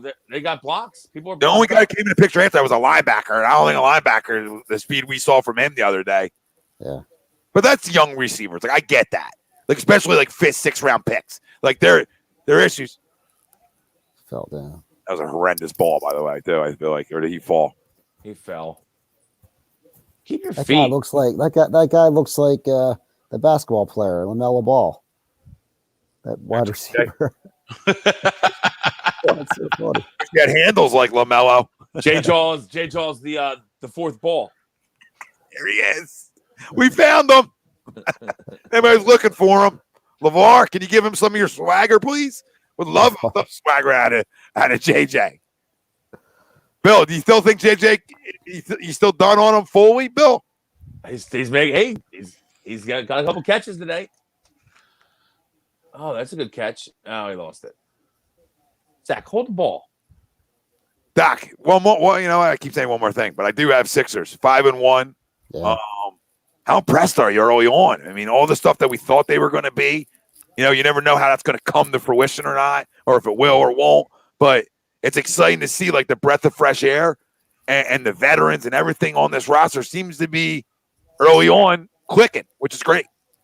Yeah. I'll tell you what, the last 2 games, like what I liked the most was even though he got swarmed like around by bees, he goes down low. Joel Embiid gets down real low basket. They swarm him. He kicks it out. Those guys are hitting shots. I mean, that's perfect, and if they don't double team him, then he can't be stopped underneath. I mean, that's like, just do that every time, man, until they can stop you. But it's really exciting. I like what I'm seeing. It's, gosh, if you got Curry and Green and Harris lighting it up, that's really exciting stuff. I knew I was going to like Seth. I didn't know I was going to like him this much. Yeah. I just think things on this roster are so much more open for him, and he gets opportunities to score more, and you're seeing the relation. I'm not calling him his brother, but like you're seeing what we've been missing at that 2-guard spot is a guy who can flat out go 5 for 7 from 3 and kill you if you leave him open, and that's what you're seeing. And then nights Danny Green's going to come to play. Last night was one of them nights, so you're going to have them nights. My most surprised guy this year has been Tobias, because outside of game 1, He's flat out been consistent. And he's been good, yeah. And it's something I know we talked about this offseason once we got Doc, that his best year was with Doc, that maybe that could come together. I know it's something we talked about on A2D a couple times. It looks like he fits what Doc wants to do, and Doc does a great job of, one, adjustments that we're seeing, but two, that he works the ball through his best player. He runs offense, like you were saying, through Joel Embiid. Yeah. Right? Yeah. And I'm seeing things that I haven't seen done in 5 years under Brett Brown. Just the little things. Like when have we, that Toronto game, they weren't missing in the first half. We came back and held them to 37 points. 37 points in the second half. That's players, but that's also big time adjustments happening too. That's a combo effect. The defense has been great. And the guy from Indiana, I forget his name, but the defensive coordinator per se. But these things are becoming more prevalent in the NBA than they ever were, right, guys? You know what I mean? Like these coordinators and specialists are now so important to what you're trying to do. And this staff is loaded with guys who have had track records. Like Indiana always played good defense. They couldn't score, but they played a great day. They would beat you 90-85 in 2018 NBA. Like that's not even real. Like that's not even real scores. So, I mean, the last few years, the talent has been there. I mean, I just think, listen, Brett Brown, he was there a long time. He went through so much crap there, and his time was done. I just think, hopefully Rivers is holding these guys accountable, and setting a new tone. And like I said about like owning your own business, he's like starting from the top. He's letting it that what's going to happen, and hopefully these guys are responding. And if how they're playing is any indication, then it's they're off to a good start. Yeah, for sure. Doc, listen, thanks for jumping on with us again. Yeah, thanks, Doc. You're welcome, man. Absolutely, Doc. Happy New Year. Happy New Year to you guys. Hope 2021 is awesome. Let's go. Doc, everybody, obviously, they can see the link right down here, especially physicaltherapy.com. They obviously hear every intro brought to you by Doc. And guess what? I only messed it up one time since Princeton. Greg's proof it. I think I only butchered it one time, and I think I caught myself too. So, like, you didn't. I thought it was going to be a curveball, but I barreled it up, so we're good. Awesome, man. All right, guys. Thanks, Doc. Appreciate it. All right, Doc. Thanks, good Doc. night. Talk to you soon. We'll see you soon, Doc. Paul Vidal, Specialized Physical Therapy LLC, Burlington, Cherry Hill locations. All right, he's the best. They're doing a great job through all the protocols that are going on, keeping their place freaking filthy clean. That's a word. Like filthy clean's now a new thing to me. Filthy clean, like that's how clean it is. Like so clean it's filthy. So clean it's like, so clean. But that Doc's the best. Go check him out. Burlington, Cherry Hill locations. You got some issues. Doc will get you an adjustment. He's the best. He's the best. Yeah, make him yours. Tori, now you know. Because she's like, who's the new guy? It's our Doc, make him yours. Dr. Paul Vidal, Specialized Physical Therapy, LLC. Burlington, Cherry Hill locations. Find him on the web. SpecializedPhysicalTherapy.com. If you want to advertise with A2D Radio, DM me. Talk. Lewis, yes, we need a shutdown corner. There's no way in hell We paid one. Patrick Surtain Jr. is there at 9. You can book it. Nope. No shot. No shot. The kid from Virginia Tech would be, though. He'll probably stink. But He'll stink. As soon as he Beamer gets ball. As soon as he gets here, he'll stink. He can I'm blanking on his name. Caleb Farley. Yeah, that just doesn't sound like he can play. Chris's brother? Yes. Beat that by 25. Welcome to Philly. But Speedballs and AC. Fuck. I love Patrick Surtain. I mean, only dude who could get defensive player of the game by not making a play all game.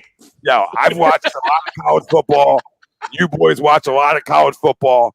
I can sit here and tell you, I don't remember when in a semifinal or a big bowl game that the other team didn't even throw the football in a guy's direction. I don't remember seeing that. Like, there's been a lot of great corners in college football over the years. There's never been a guy where you just don't fucking throw at. Like, they all take chances. It's college football. It's young kids. They make mistakes. They have lapse in judgments, whatever. They didn't even go at, like, one target at him.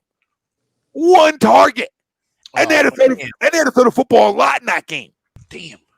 Right? Like they were Sounds down. like Larry Fitz is retiring, by the way. Sorry. Well, listen, nobody better.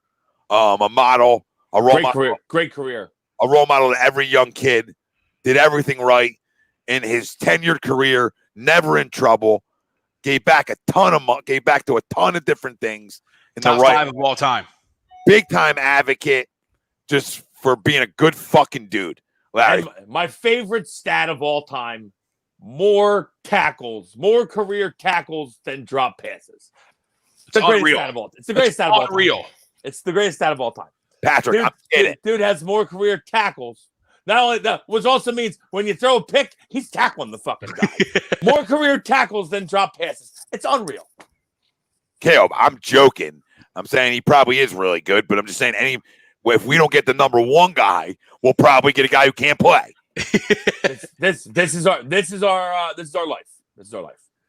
This is my nightmare. Vice, they didn't even go at him, Vice. Oh, now Doug says Reagor out with a head injury. Makes sense. There goes my fucking bet. God damn it.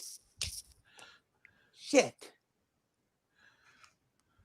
I just think it's funny. Why am I betting him to score a touchdown? That fucking scrub. I should have put J-Jaw in there. Damn it. Yeah, Odds may have been better. TTP. Yeah, it definitely would have been better odds. If we win tonight, the Giants make the playoffs, correct? Then they will be the definition of one and done. Actually, they played Tampa tough earlier this year, but no, I think Tampa would roll them. But yeah, they did play Tampa tough earlier this year.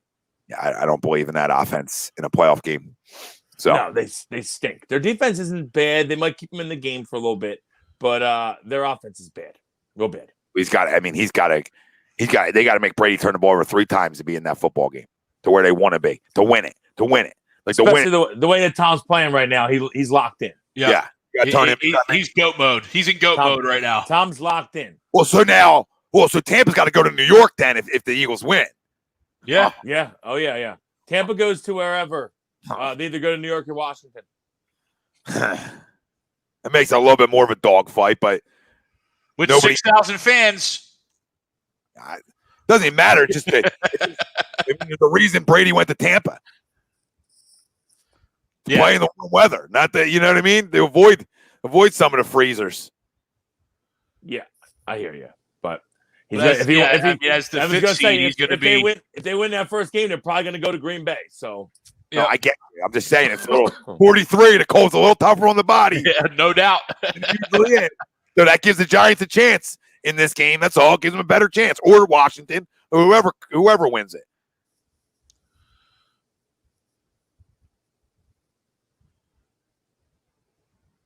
Good to see guys like Kevon Wallace on the field a lot. He just needs to get run. Yeah, absolutely. All these guys should be getting burned tonight, to be honest with you. Well, I mean, he's going to have to. And TTP, what's up, man? Happy New Year. And yes, 6-10 Giants would be the worst, I believe, the worst record ever to make the playoffs. There has been a 7-9 team before. I think. He's not wide open or anything. But 6-10, I'm pretty sure there's never been a 6-10 team in the playoffs. It'll be the first time ever. And you're gonna have a 10-6 Miami team that misses the playoffs. Yeah. So that's funny. Yeah, that's amusing. With an extra, like in the normal year, there would have been 11-5 team that missed the playoffs this year. Oh, what a catch! Oh my God, there it is. There it is, Greg. There's 3 of the 4. Reagor's the only one. Fuck. Fucking piece of shit, Jalen Reagor. I'll tell you what, Logan Thomas has obviously turned his career around. Whew, he looks like he's a player, right? Quarterback in Virginia Tech, did that circuit for a little bit. Then it was like, maybe I'll play tight end. He's turned into a pretty damn good player, too. He's had a good year. Yeah. He's got to have over 60 catches. Tell you what, that's a damn good grab right there. That's what you call high pointing the ball and making a contested catch. Jalen Reagor should take. Wait, guys are allowed to do that? It's sad. Guys against us are, yes. It's sad. For us, not really.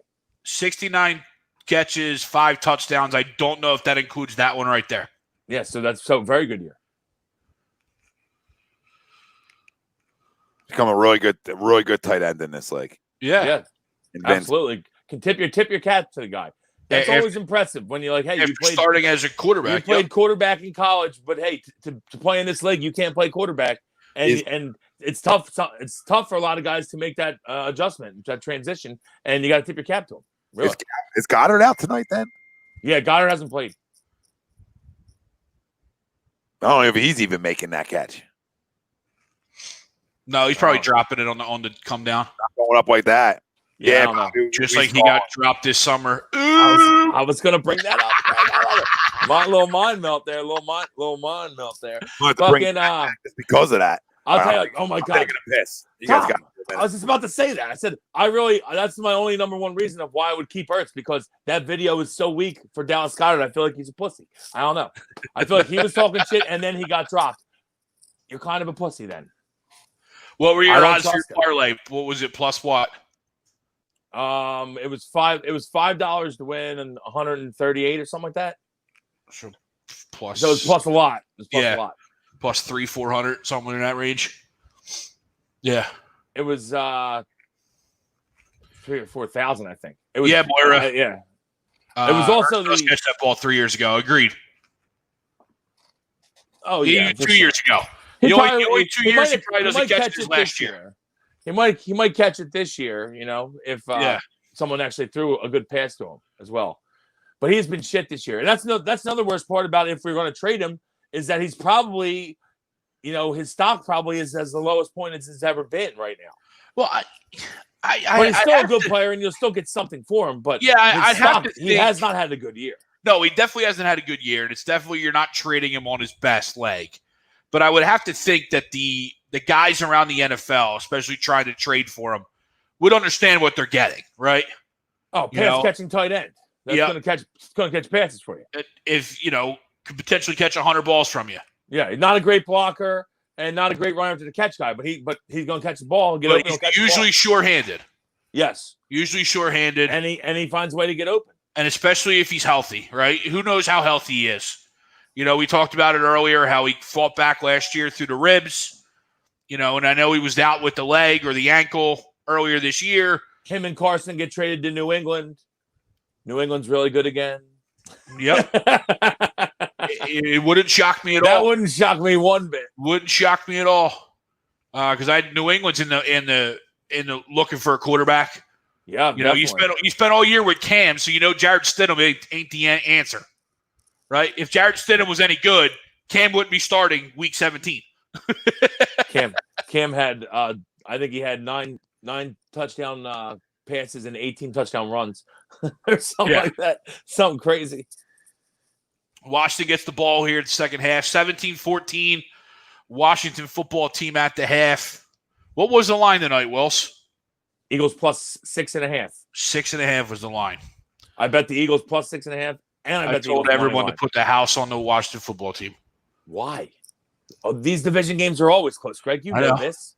I know. What the fuck is wrong with in the second half, I don't think we're going to be able to keep up. I think we're going to win the game, probably.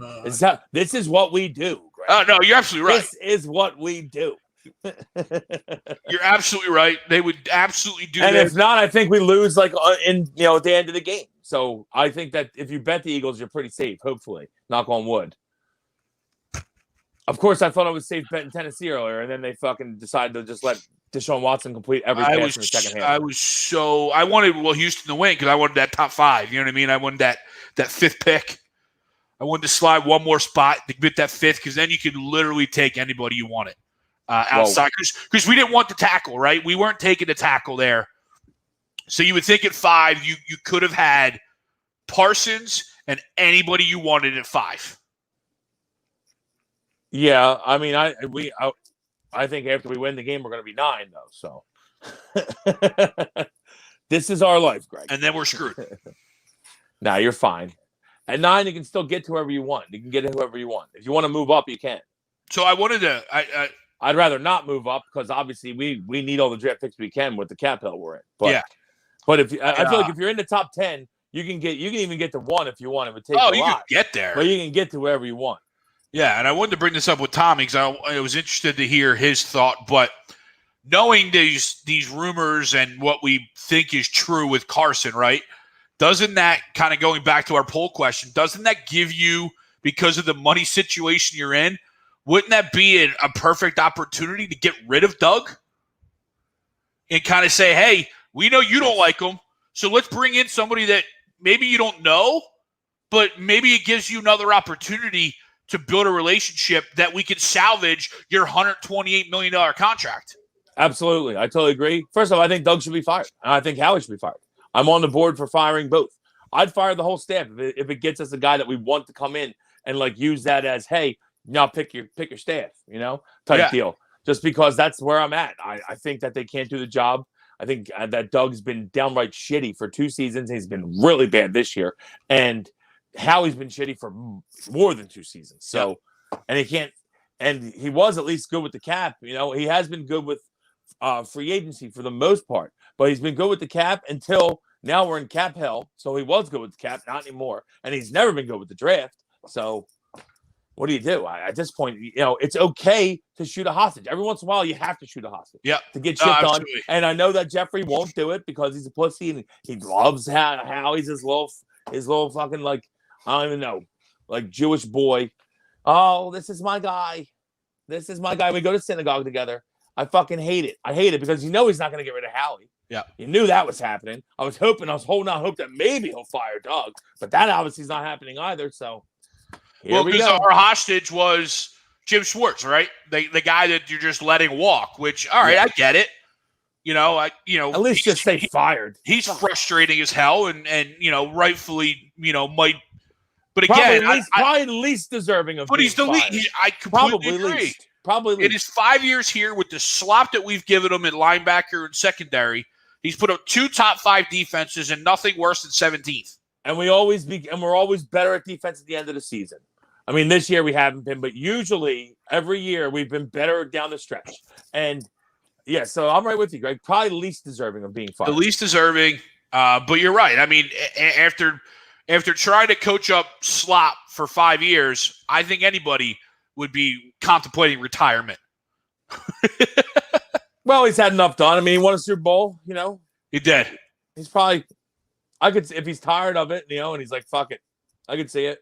But also, I do think it's a scapegoat move. We probably were like, hey, thinking about going another way. And he's like, maybe I'll just step down. Yeah, I'll just step down. I'll say I'm contemplating retirement. I'll come back in a year for somebody else. For a head coaching job down the road. Yeah, I don't think he's done by any means. Aaron Rodgers is going to be your MVP. By the way, the Jets have fired Adam Gase. It's official. Adam Gase is fired. Aaron Rodgers is a pimp.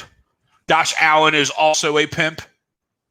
Yeah, he's probably going to finish. If I had to guess the MVP vote, I would guess it goes Rodgers, Mahomes, Henry, Allen. Yeah. And you can make an argument for Allen. That Allen could be third. You can make an argument if you go, like I said this on Wednesday, I think it was, talent for talent, right? The Chiefs versus the Bills. Obviously, the Chiefs have more talent than the Bills. So you can make an argument that what Josh Allen did with his talent is more impressive than what. I'm not sure about that, Greg, to be honest with you. Because I'm very weary of I don't think the Chiefs are the favorite, to be honest with you. I think they're going to lose. I'm saying like skill position. I understand skill position. I still don't know because I think the backfield. Now I know the backfield for the Bills isn't great, but I'm not a big Hilaire guy. I don't think that Le'Veon is anywhere near the player he used to be. You know what I mean? Yeah, I think that's. But Singletary or Singleton and Zach Moss aren't nothing either. Yeah, but I would give the Bills the nod at receiver. Obviously, Casey has the nod at tight end, clearly. All they have is Diggs, though, really. No, John Brown is a better 2 than Sammy But he was hurt all year. Yeah, but he's healthy now. He caught 80 yards. He's healthy now, yes. But you're talking about Tyreek, McCole Hardman.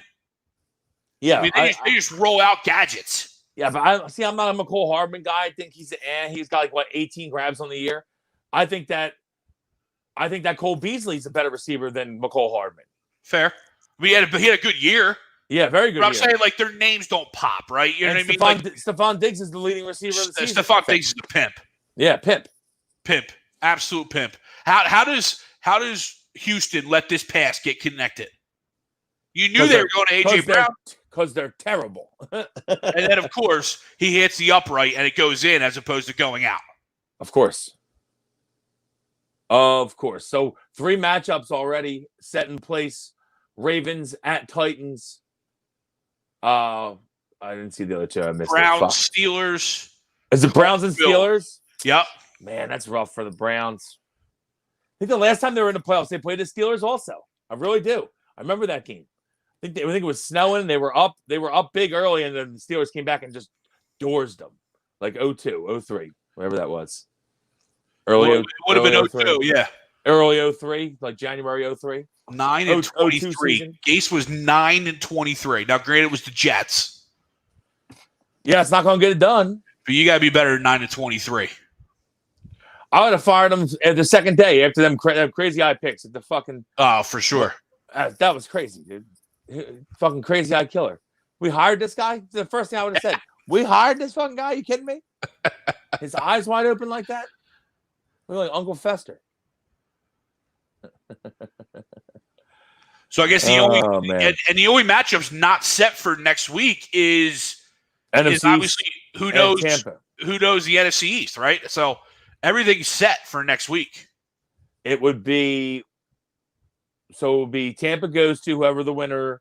It'd be Tampa. Tampa goes to either New York or Washington. Rams travel to Seattle. Yep. And Chicago goes to New Orleans. New Orleans. Yep. Okay. Chicago to New Orleans is a tricky one. Chicago has been playing pretty good. They've been playing better. But New Orleans is probably going to roll them out. And I don't know if they get them back, but I know they were dealing with secondary issues today with Chicago.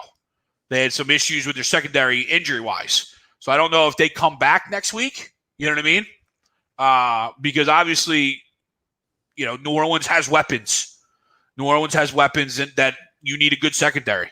Because their defense is good, but New Orleans usually neutralizes that. Going to see if Kamara gets off. I think he will have time to get off, right? Because it's 10 days. And he got diagnosed with it on Tuesday. So, yeah, I guess he will have time to get off of COVID. So on Saturday, it's Colts, Bills at 1, Rams, Seahawks at 4 or 5, and Bucks at the NFC East at 8. And then on Sunday, it's Ravens, Titans at 1, Bears, Saints at 5, and Browns, Steelers at 8. Okay. Browns, Steelers at 8. I like that.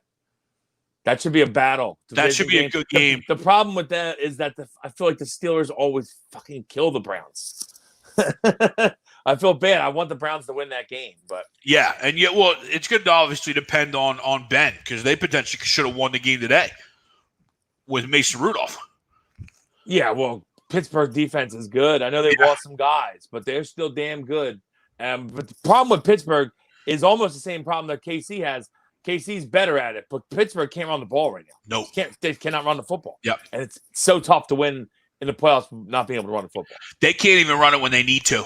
No, they can't run it at all. They've been averaging less than 60 a game as a team, which is unheard of. Which is strange for a Mike Tomlin team because normally they just roll out 1,000-yard rushers. It was like me and you could rush for 1,000 yards behind that offensive line. Yeah, not this year. Yeah. We might have negative yardage. We might not get a yard. Yeah, negative. Yeah. Yep. 5 years ago, 6 years ago, I might go for 1,100. Yeah. Probably 12 tutties, too. I'd be getting paid. The refrigerator Perry play. Then I would go somewhere else and stink like they all do. Like Mendenhall, Le'Veon Bell, fucking all of them. Yeah.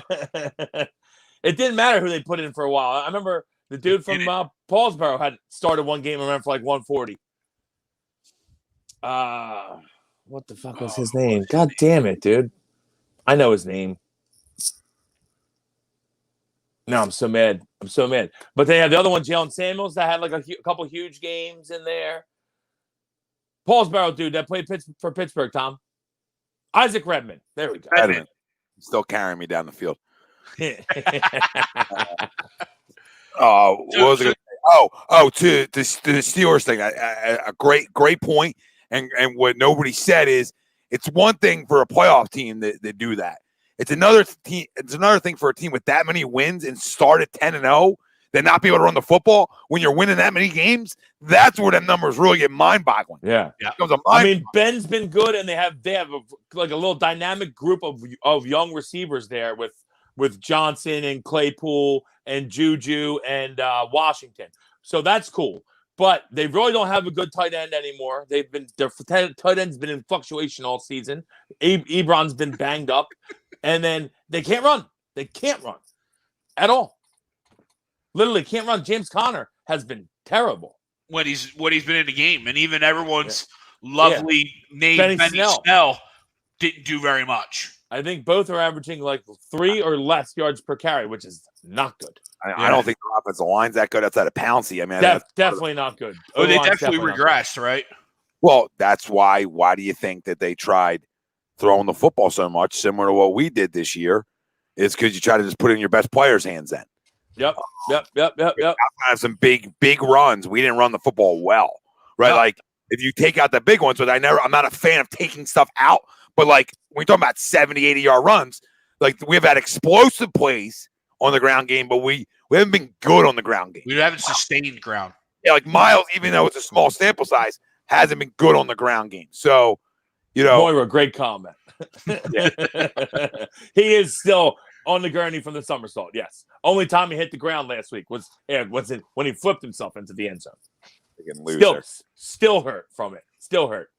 Love the guy from old memories. This is why I hate bringing players back when they get older. This is why I'm always against it, because it tarnishes what they did do here for a little bit of time. Like he was fun here. It makes me remember this. You know what I mean, Tom? Yeah. I remember you telling me how this is gonna be your year. You and Miles too. You and Miles probably got a locker right next to each other. All right.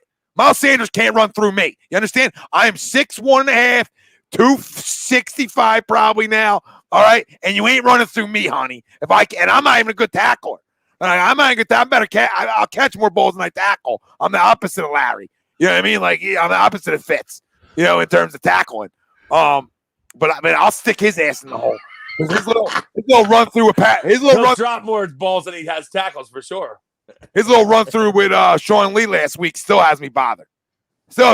Guys been cussed 7,000 times, dude. Run through him, please. You can't talk This is why I hate guys who talk. Did they just cut away from the game while we were running towards the other end zone? Did they both notice that? Or yeah, somewhere. I noticed that. K-Wan was like, I'm on the field. Of course they roll it down or whatever the case may be. Of course he's down. Of course. I just never, that's all. So, Tommy, I asked the question as you were gone, and I'm interested to see your thoughts.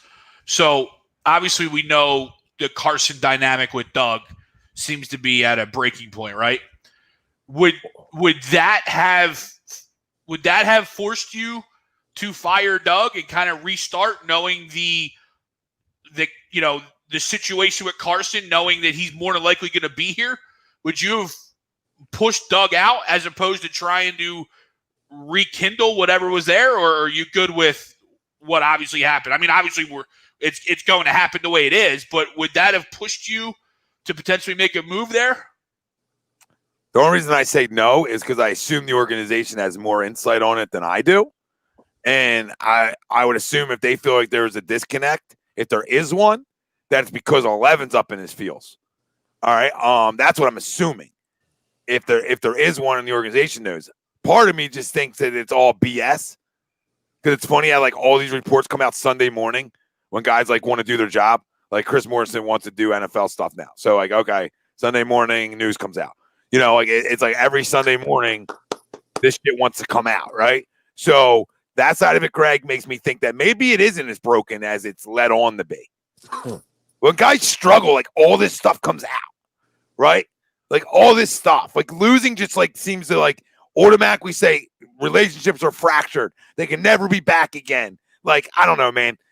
Plenty of real good head coaches and damn good quarterbacks have had bad years in this league.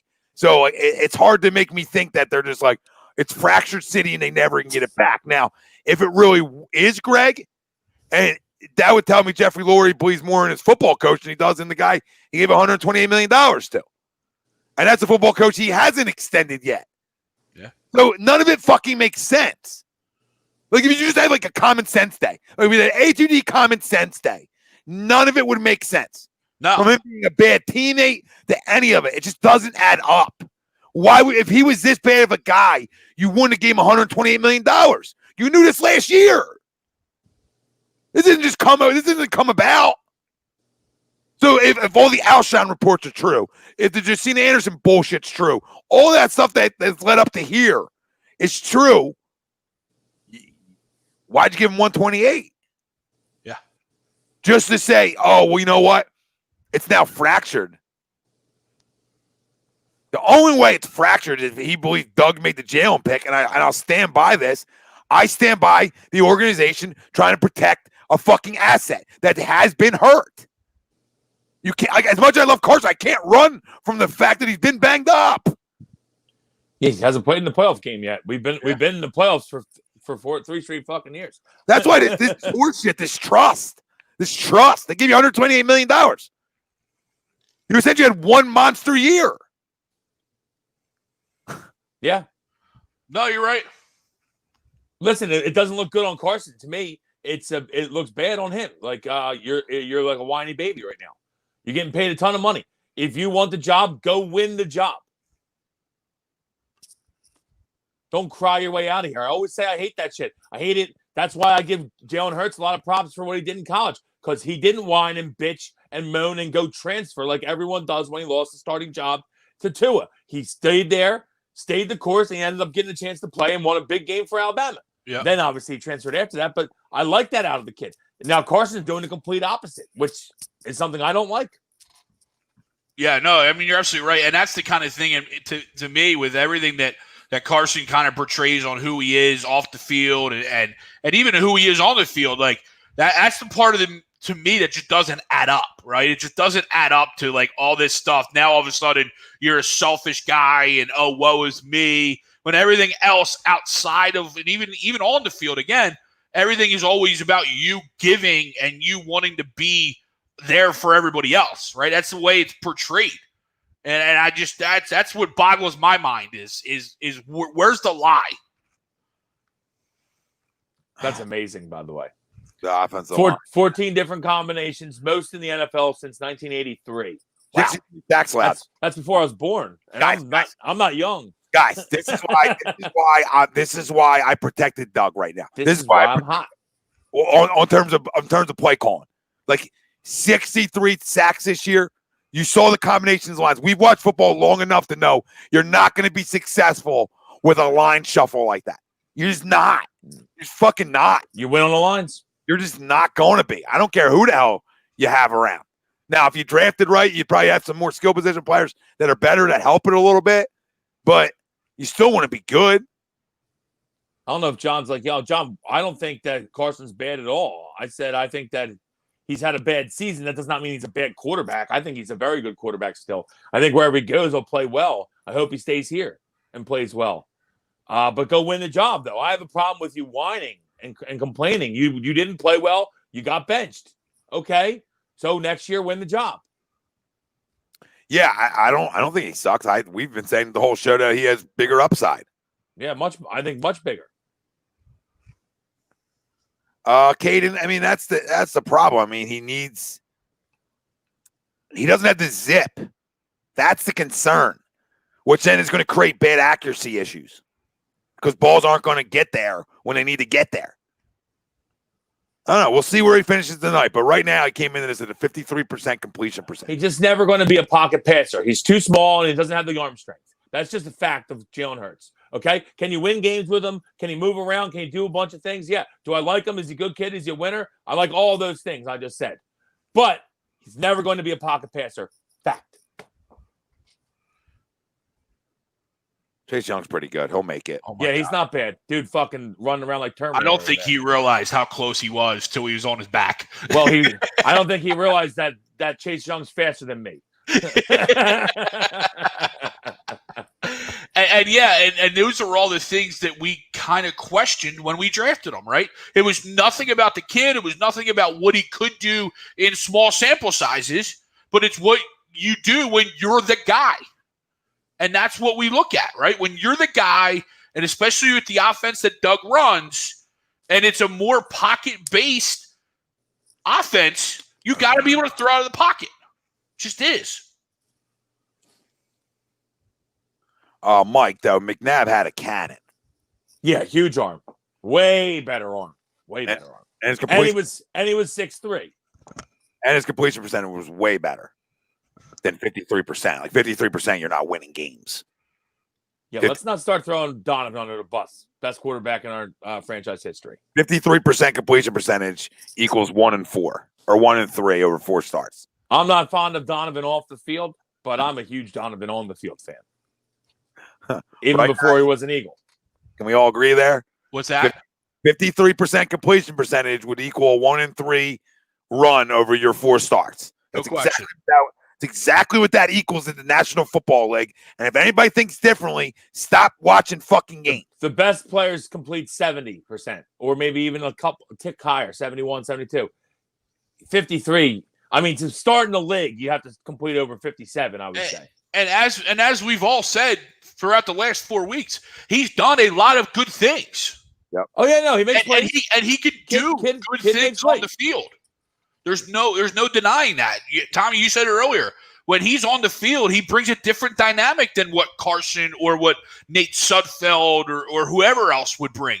But it's again, when he is the only guy and you have an opportunity to gear for him and gear your defense and lock him down, it's right now, obviously 4 games into his rookie year, he's making that very easy. Patrick, he's never going to have Dak's arm strength. He's never. Dak's or his size. Yeah, like it's not, totally different ball game, guys. Like, it's very tough to throw from the pocket when you're 6 foot or under. It just is. And Dak's not as athletic. All the guys standing in front of you are 6'3". So it's fucking tough. You got to find lanes. You can't just throw over the top like guys that are 6'4", 6'5" can. It's totally different. So he doesn't have the arm strength, and he's never going to be able to throw from the pocket just because he's too small. So it's a lot more gadget and gimmick involved in Ertz playing quarterback than there is with Wentz playing quarterback. That's just all it is. And like I said, I like Jalen Hurts. I like the kid a lot, and I can do some things out there, but he's never going to be a pocket passer ever. But they can win together. And I'll keep saying that they can win together if they're willing to accept roles and situations. And it would be crazy. It would be crazy to do that too, Tommy, because it's always a copycat league, and no one does what you're saying. But maybe it could work. You never know.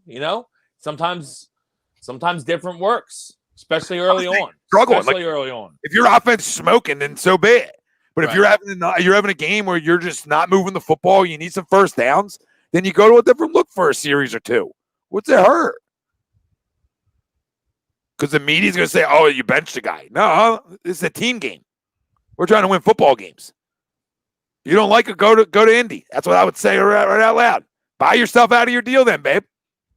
You can get money back and get yourself out of it. You don't like what we're trying to do here? I'm trying to keep my job. So unless you're going to start playing like Josh Allen, Patrick Mahomes, freaking Aaron Rodgers, shut your mouth. And I love the guy, but shut your mouth then if it's really true. This is what I'm sick of. And you play at a high level, you don't got to worry about your fucking job being taken. Exactly. That's the number one point. Guess what? If you're playing well, none of this is going on. That's why, to me, I can't feel sorry for Carson, because especially if he's this whole shitstorm of I don't want to be here, my relationship's fractured, wah wah wah wah. Well, guess what? You also played like shit, honey. You did. I'm going to steal Tom's honey there. I know he likes to use I'm mad at you. But you did. You played like shit, and I understand the lines situation, but bottom line, played like shit. And the last 4 games you played, it didn't even look like you wanted to be on the field, which I have a serious problem with. Serious problem. Guys, you don't just get like zip. You just don't. Yeah, it's like if I wanted to make myself faster. You can gain a little bit by doing a lot of work, but you can't teach speed. Can't teach the arm strength. His arm's not going to get a lot stronger. It's where it is. Plus, you don't want a quarterback lifting to get really strong anyway, because that's when they get hurt. Yeah, I mean, his power. I mean, he's not going to get much more power in his legs than he already has. So he's already probably one of the most powerful legs in the league. Greg, the one you should have returned, bro. Why? Oh, well, Reagan's hurt, but why? Still, he wasn't back there to start the game. Why the fuck is he not returning punts? Clearly, he hasn't been great as our top option receiving wise, but he has looked pretty good on the few punts he's returned. Why the fuck is he not back there? Well, no, this is the kind of shit I'm talking about, Tom. Well, because he's constantly banged up. Well, that's true, but I mean, even to start the game, though, why aren't you back returning punts? Because he's dropped a lot of them too, even though, jeez, that ball's 2 years late, and that's where arm strength comes in. Oh boy, right? I mean, you got to make that throw. Yeah, short side, and you're rolling to it. I think he threw it a step late as well. But yeah. You're right. I mean, but if you are late, better arm gets that ball there. You got to throw the biggest thing, especially. I mean, you can still win with arm strength issues. Like there's been guys who obviously right now, Drew Brees doesn't have the arm he used to have. Peyton Manning at the end of his career didn't have the arm he used to have. But there's guys that still win. But everything is a lot more anticipation involved. You got to throw everything early. Yeah. Because of the go Boston. Okay. I'm still rooting for a win. I don't give a fuck. I know everyone's like wants them to lose. I don't care. I can't ever root for the Eagles to lose. Yeah, it's hard to root for losses. Yeah, I'm not rooting for a loss. I'd rather shit and I don't like the fact that we'd help the Giants get in, but I'm okay with watching the Giants get fucking skull fucked next weekend. I'm fine with that. So that being said, I'd like to shit in Washington soup right now. I'd be fine with that too. And if it hurts us to go to the 9th pick, I don't care. Again, I don't care. Oh, Corey breaking tackles. Greg don't like that. Well, that's the one thing he can do well is catch the ball. Yes, So- we know that. so they do- Couple great catches in the Super Bowl. I'll always like Corey Clement. I think he's a fringe NFL player at best. But dude balled out in the Super Bowl. Gotta give it to him. Is he 6 for 15 throwing the football? Yeah, he's not having a good day. The 53% is probably around 50 now. If not a little lower. Oh, Hightower's throwing. And now he's my not. gosh. Oh my gosh. Where are you going, John? Okay. Oh, all right. A yard. A yard. Oh, yard. Shit. And not look. Yeah, it's covered up. What a fucking. I mean, this is. I guess it's cool. We're throwing some gadget plays out there, but like this is the offense, though. If Ertz is the starter, it's a lot of shit like this. That's how you got to play. That's how you got to do it. A lot of moving around in the pocket, and I'm not against it. I'm just to me, it's a tougher job as a coach. And with how Doug's been coaching, I don't know if I want to make a tougher job for him. Fucking Christ. Well, this is 4-down territory. He's got it. Or it would have been. How about that brutal roughing the passer call in the Lions-Vikings game? Oh, my God, dude. On a fourth down, right? On a fourth down. Fourth and goal. Dude, that might have been the worst call. Speaking of Doc Lions. What did they say? He fell on him? Is that what I they think were it was trying the to body say? weight thing. Dude, what a brutal call that was. Brutal call. Just maybe because they landed on Hurts, and I'm like, oh, where's the flag? It may have been the worst call I've ever seen in the history of the NFL. That's how bad of a call it was. Yeah, like at first, quick speed, they're like, oh, maybe they got the face mask, and I'm like, all right, cool. Yeah, all right, I get that, right? Well, when they showed it, when they showed it, did it, I'm like, what are we calling here, boys? I wish they flashed the camera to the announcer's face because even the announcer was like, I don't know about that one. Yeah. He was like, what the hell? That was a terrible call. Just an awful call. And on fourth and goal, I might have killed somebody. Yeah. That was right. That's why I could never coach. Because I would probably get fined or arrested for beating up an official. Because that right there, you can't have that call. I'm coming onto the field heated. Fourth and goal, like you just ruined the game for us. And guess what? My Minnesota won by 2. So hey, and they scored a touchdown after the call. So hey, Yeah. you ruined the game. You ruined the game for us. There's good old Jeff. Good old Jeff. Fucking piece of shit. Got 3rd and 7 here. See if he can throw. See if he can throw from the pocket. Oh, it's raining there, huh? I didn't realize it was raining. I didn't realize we had a little rain going on outside.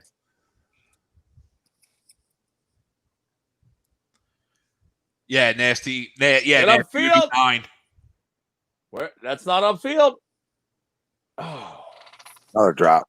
that one. That one could have been caught. Quez.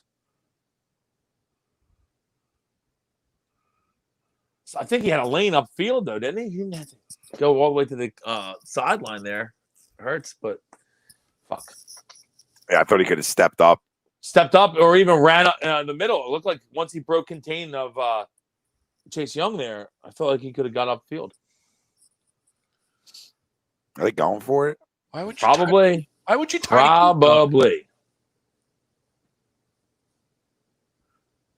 You're not done a touchdown though. Like The kind of shit we talk about. you're down in field goal. Like tie the game. It's not Madden. For the fucking 30th time I've said that this year, Doug. It's not Madden. You take points in this league to win games. Oh, and we take a delay game. That's spectacular. Jesus. Or wasted a timeout. Jesus. No, it was a delay game. No. Oh my God. Christmas, dude. Now they're punting. The punt? I'm sure they're going to punt now. 48-yarder? That would have been a 30. Would have been like from the 35. It's what, like a 52-yarder? Would have been a 52-yarder. And here we go. We punt into the end zone. That's spectacular. Really, just poorly done right there. Very poorly done. The end of that drive. That's the kind of shit we've been dealing with all season. That's literally the end of that drive is like our season in a nutshell. We say, oh, we'll leave the offense on the field for 4th and 7 when it's a 50-yard field goal to tie the game. That every team in this league kicks in that situation. Especially when you give your kicker $21 million. And now we'll take the delay game, and now we have to punt because now it's a 57-yarder, which other teams would still kick, by the way, but not us. Yeah, I wish I would say that they were smart enough to have the tank in, but they're not. They're not. No, we're not tanking on purpose. This is how Doug's coached for 2 seasons. Yeah. It's fucking joke. It's an absolute fucking joke. That was like the Falcons last week, and even this week, hanging tough. So Raheem Morris can look good, fighting for a job, right? And I think he's going to get hired from somebody. But it's just like, way to go. But what were you doing trying to win games?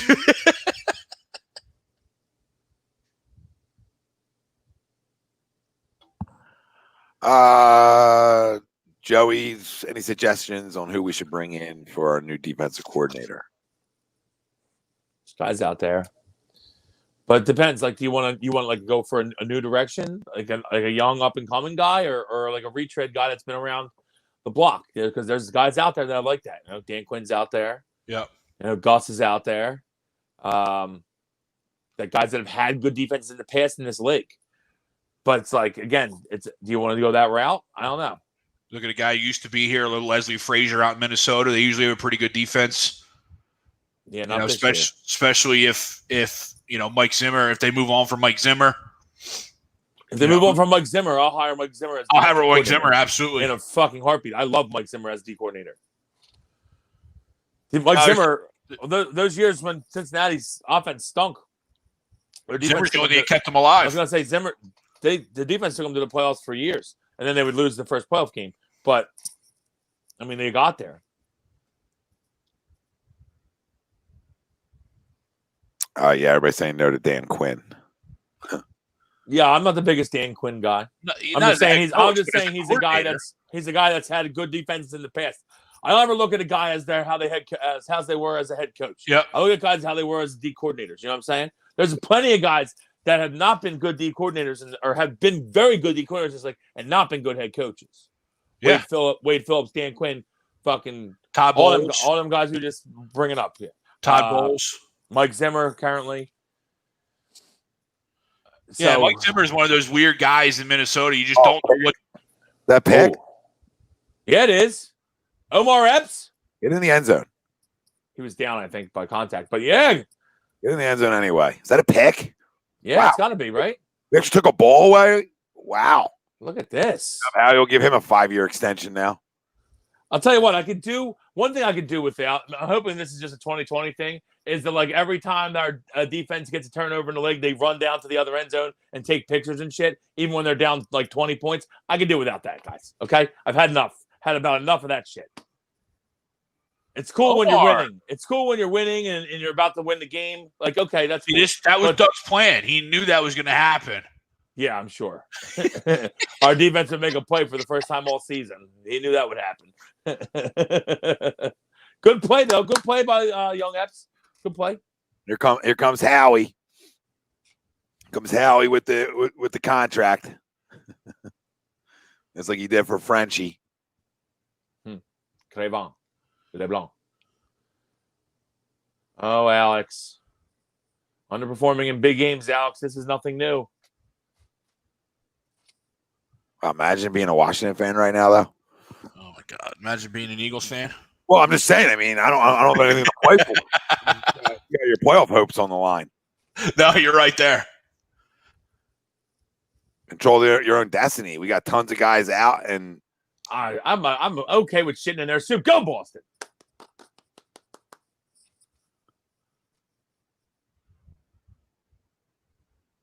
Let the rain come down.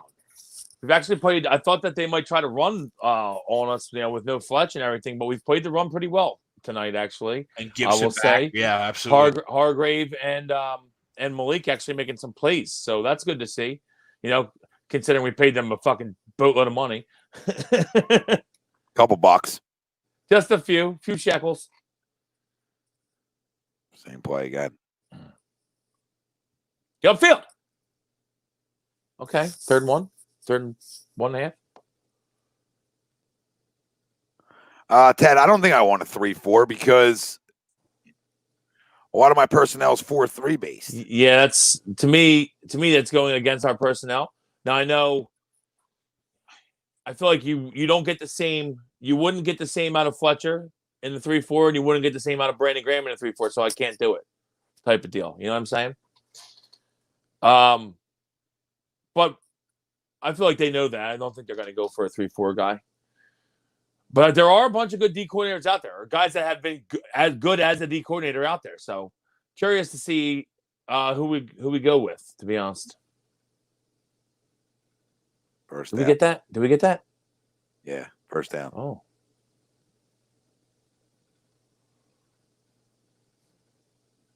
First down.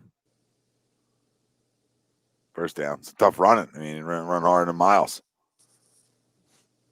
Tommy loves to trash that Miles, boy. Yeah, I agree. I agree, though. Guy dropped a lot of balls this year, and guy also, I don't know, I feel like that. I mean, he's got a lot of big play potential. We all seen it. He had a bunch of big plays this year, but he also never hits the hole hard. I feel like he never gets that extra yard when you need it.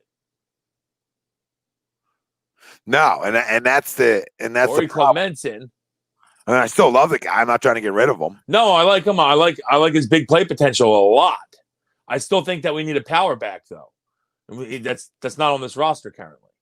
No, not. Yeah, not. Yeah. Man, you can get them guys. You can get them guys Yeah, late. they're available. Guys are out there. Get them guys late in the draft. You can get them guys. You know what I mean? If you're just good at what you do, you can find that Find that content. guy real easy. And nothing's open. Nothing's open there. That's all right. Throw it away. That's smart. That's smart football. Live to fight another down.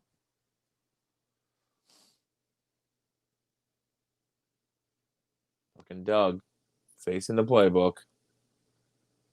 Yeah, he's like, like 2 yards, 2 yards, 2 yards, 2 yards, 70, 2 yards, 2 yards, 2 yards, 2 yards. You know what I mean? And that's fine. But he had way more success his rookie year because you had that change of pace back in there. Yeah, I agree. And I know I know that we went back to him. Like Jordan Howard's been recently activated again and back on the team. But to me, if he was younger, I would like to go that route. But that's the kind of guy I'd like when the younger version of him. You know what I'm saying? That's the kind of guy we need to be a compliment. I'd love LeGarrette Blount. Can we entice him to come out of retirement? I'm a big LeGarrette Blount guy. Yeah, big LeGarrette. Yes. Big LeGarrette Blount guy. They don't want to hit that Blount. It's too Marshawn? big. Marshawn's been out of the game too long. He just played last year. He's probably getting fat or something. Going for this one too, huh? But he don't want to play anyway. He's down in Hawaii, I think. I think he's living in Hawaii. Subway. How many points we gonna leave off the board tonight? I mean, this one's even more asinine just because this is a makeable field goal. It's the third quarter still, Doug. Again, this is not Madden. This is not Madden. Oh my God, he had him. Oh my God. Oh my God. Kick the fucking field goal, dude. It's the fucking worst. He's the worst. Oh. And it's not like, oh, I know you guys are like, oh, just go for it. End of the season. No, but he's coached like this the whole fucking year. Wide open though. Wide open. Yeah, he was. Terrible. Probably would have dropped it, but wide open.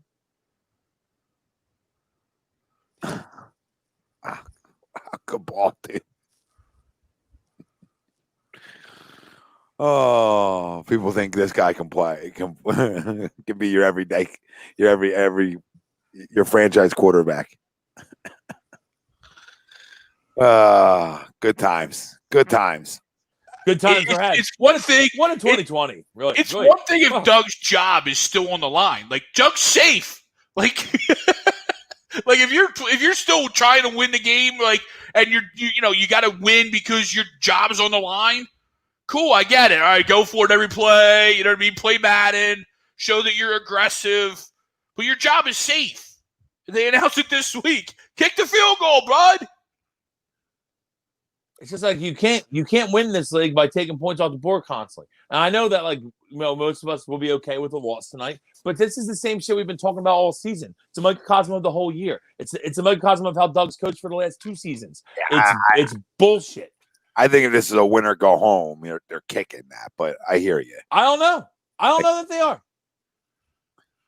I don't know that they are, Tom. It was winner go home last week. He ain't kicked shit. He hasn't kicked anything. The dude's a fucking joke. It's a joke that he's not getting fired. It's even bigger joke that Howie's not getting fired.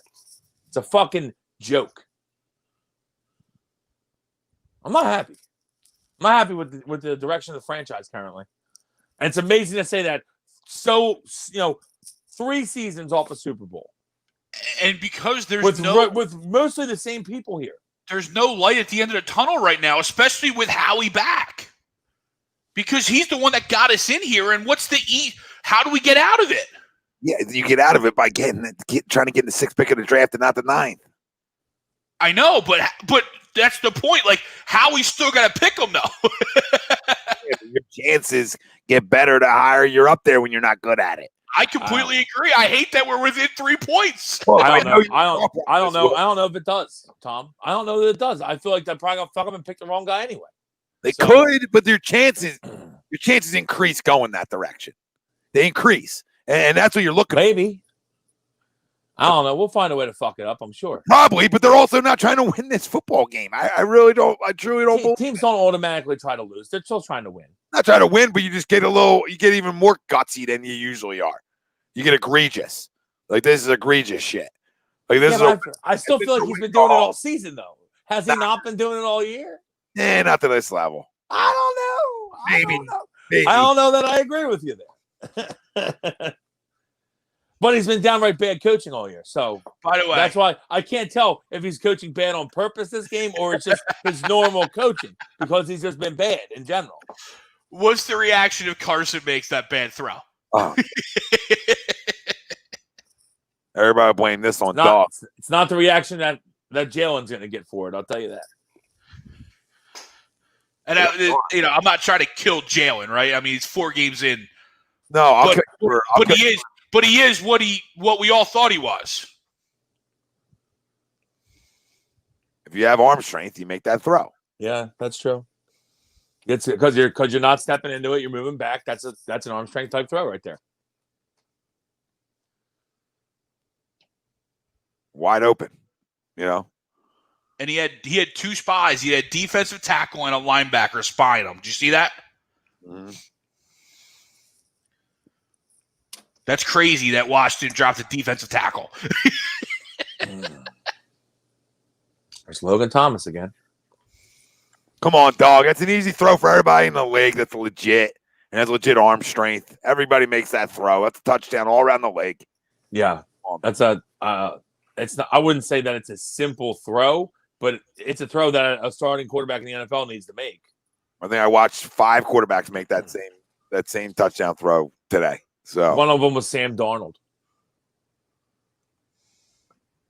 You know, it's funny. I found myself watching some Jets games last couple weeks because they've been like playing well somehow. Sam Darnold. There's times where I watch Sam Darnold, I'm like, and I know I liked him coming out. But I'm like, dude, he moves around well. He's got a cannon for an arm. He obviously just makes terrible decisions. Now the question is, obviously they fired Gase. If you're a Jets fan, which I don't know why you would be, where are they heading? Are they going to draft a quarterback, or are they going to draft the tackle and stick with Sam? That's a good question there. Tankathon has him drafted Zach Wilson. Zach Wilson is flying up boards, huh? He is cruising up boards with no stop sign. Well, I'll tell you what, we're big fans of that because we're not drafting Zach Wilson. At least we better fucking not draft Zach fucking Wilson, even though I like my cousin. I'm just saying, if we draft another quarterback high, I'm going to have a fucking conniption. Yeah. But that being said, you figure that obviously Trevor's going to go first. And then if Zach Wilson can pry his way into the top 3, Fields is going to go in the top 5. That's 3 quarterbacks taken in front of us that we're not going to take. So that helps us. Any QBs going ahead of us helps us because it just drops the other position players down the board. This mock had Fields going at 4 to Atlanta. Yeah, so you figure he's going to go top. He's going up there somewhere. So it went Lawrence, Wilson, Sewell, Fields, Parsons. We at 6 took Chase.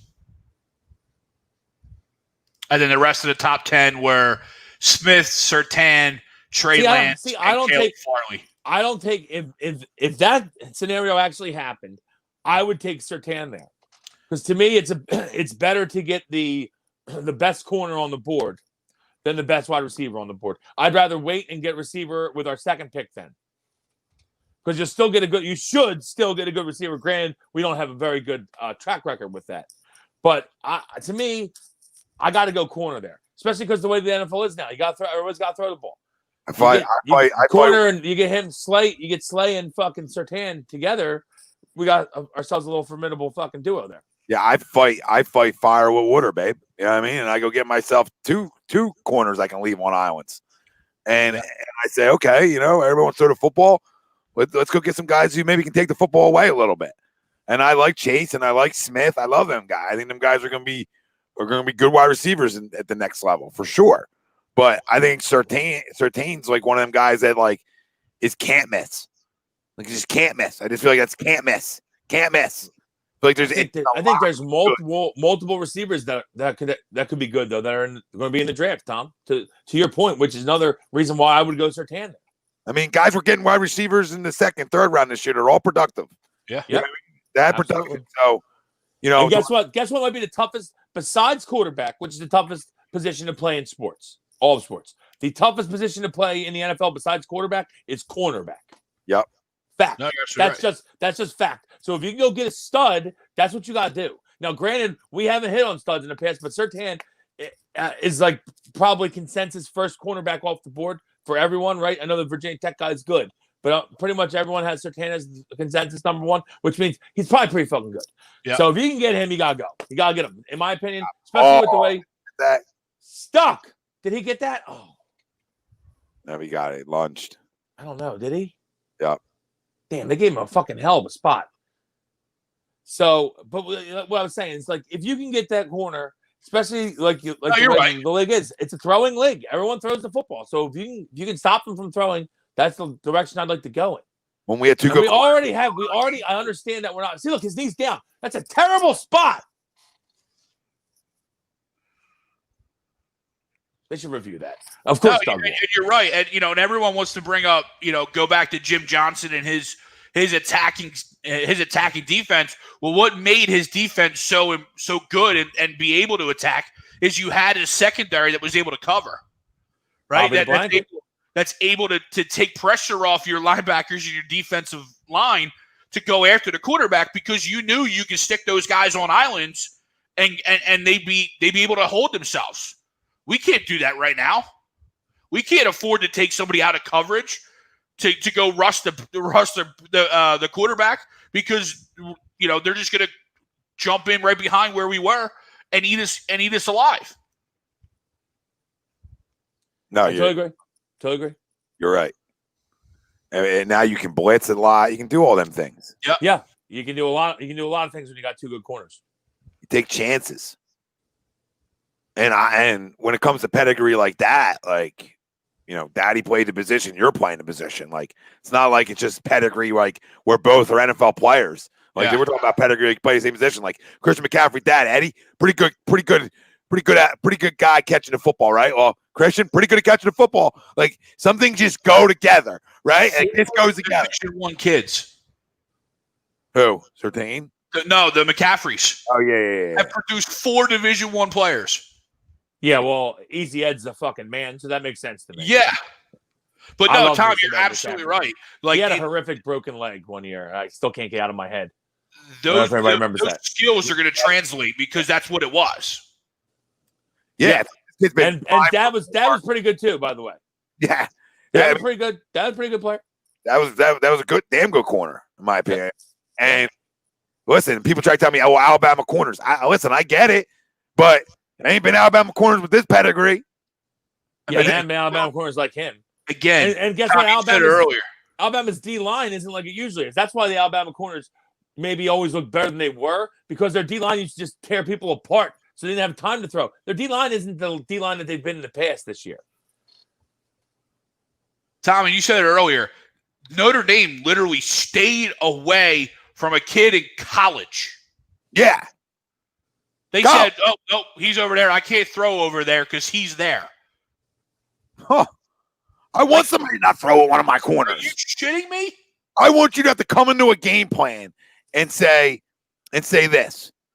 Who am I? It's also Ian Book, who can't really throw. Don't give a shit. But I want you to listen, he's a shutdown corner. I want you to have to come into an NFL game plan and say, who am I attacking on the outside? Because now what can I do with Avonte Maddox as soon as I take Sertain? I can put Avonte back in the slot where he belongs, and he'll be better than Nickel Roby Coleman in the slot. Because that's where Avonte's the only reason we thought Avonte was any good. Because he looked good in the slot. I know. Grow up, Greg. Studfeld! Is Suggs in?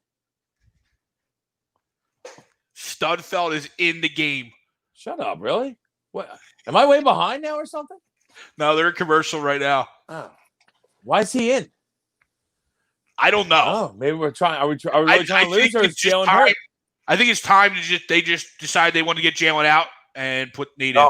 I know what time it is. They're listening to A2D radio. They're listening to Agree to Disagree. It's 6-pick time. And Doug's thinking, Howie's thinking pedigree too. And we sold him on Patrick Sertain. This is what we did. I try to tell people out there, this year isn't the pick of Howie Roseman. This year is the pick for the fans. We're making this pick. So don't I like a good fuck you to New York too. Oh, you think you want us to win to get in? Yep. Fuck you. Fuck you. We don't like New York. My least favorite, listen, I would say I don't like helping Washington get in, but they're I hate the Dallas and New York way more than I hate Washington. So they'll be a lot He's throwing darts. He's throwing darts. Well, if Sudfeld wins this game, though, I'm going to attack people on social media. Maybe he's better than Ertz. That's what I'm start doing. Maybe he's better. Maybe there's a guy. Watch. I'm going to freaking troll. It's going to be troll. I was right all along. Studfeld. Shut up, Greg. You weren't right all along. There's nothing to be right about. I'm not sure that Greg's ever been right, to be honest. I would have been fine with yeah, it's like Sixers days. Like we're rooting for the tank. Like we're rooting for the loss. Like I'm telling you, today was a tough day for me. I mean, and it might have been fine for you guys, but like waking up and nothing to play for week 17 bothers me. It bothers me. I can't enjoy the rest of football like I would because of this.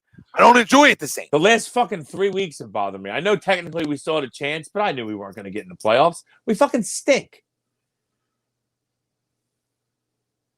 The whole season's been shit. We at least remember we were like looking forward to this. We're like, oh man, 2020. At least we're about to get Eagles football, and we've been fucking shit. God damn it! Are we going to draft a quarterback at 5? Are you shitting me? No, we're not going to draft a quarterback at 5. How funny would it be if they drafted Trey Lance or San Diego State or North Dakota State? That's not happening.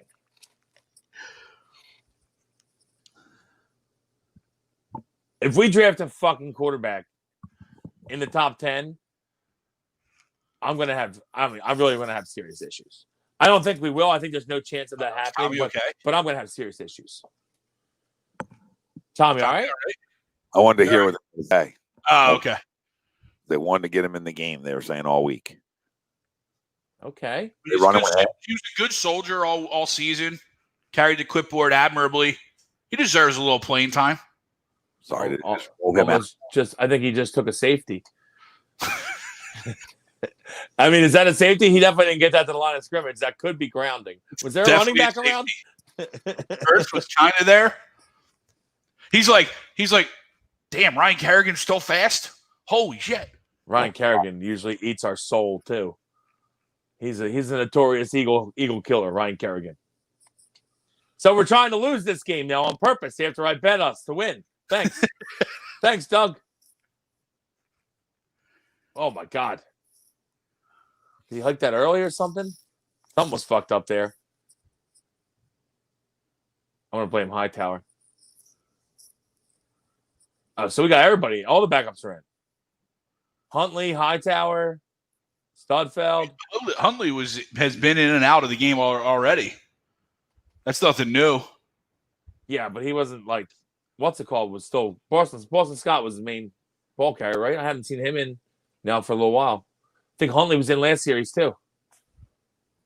He had 106 total yards today. Who did? Jalen Hurts. Is he not on the field? No. Who, Jalen? No, Greg Ward right there. Was he not on the field? Yeah, I guess not. The fuck? Oh my God. More coaching. There's another thing on coaching. A player not knowing what package he's on, like he's in. I don't know how. I hear you. You're just not ready to play ever. Yeah, I'm just also the believer in if you have good talent, they come ready to play. All right, the hoop can go away too. By the way, you ain't Willie steaming beaming. This is 2021. Put the gold hoop away. All right. Okay. Listen, I don't care. I don't care what kind of fashion statement you make. If you're scoring touchdowns on the field, I don't care what you do. You can cut your hair wherever you want to do. You can do whatever the fuck you want. I don't care. I don't care about any of that shit. But if you're playing like shit, I might start criticizing you for it. Good ball, Sudfeld. This is great.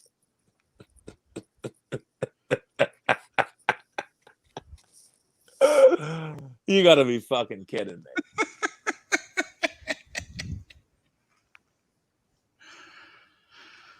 Okay. On national TV, we're gonna pull this shit.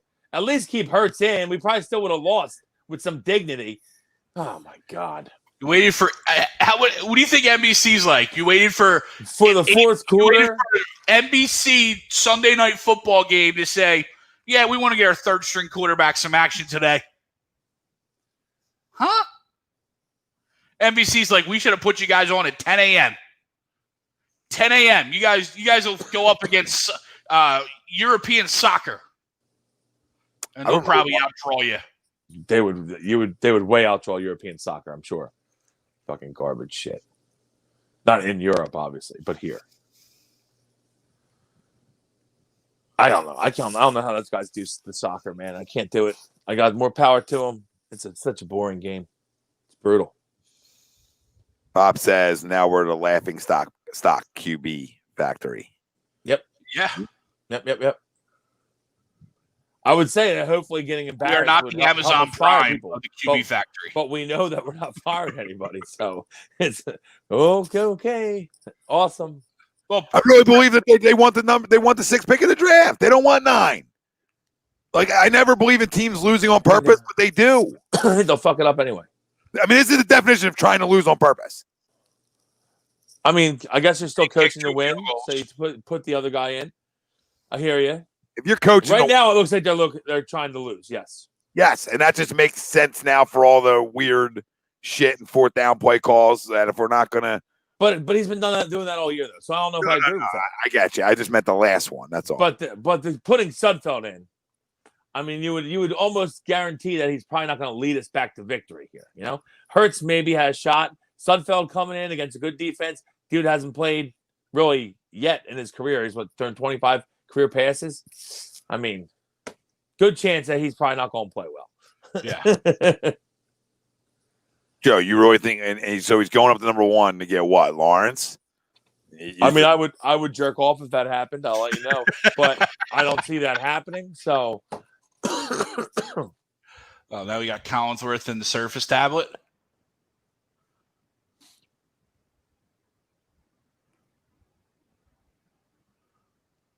Is he explaining how bad that ball was?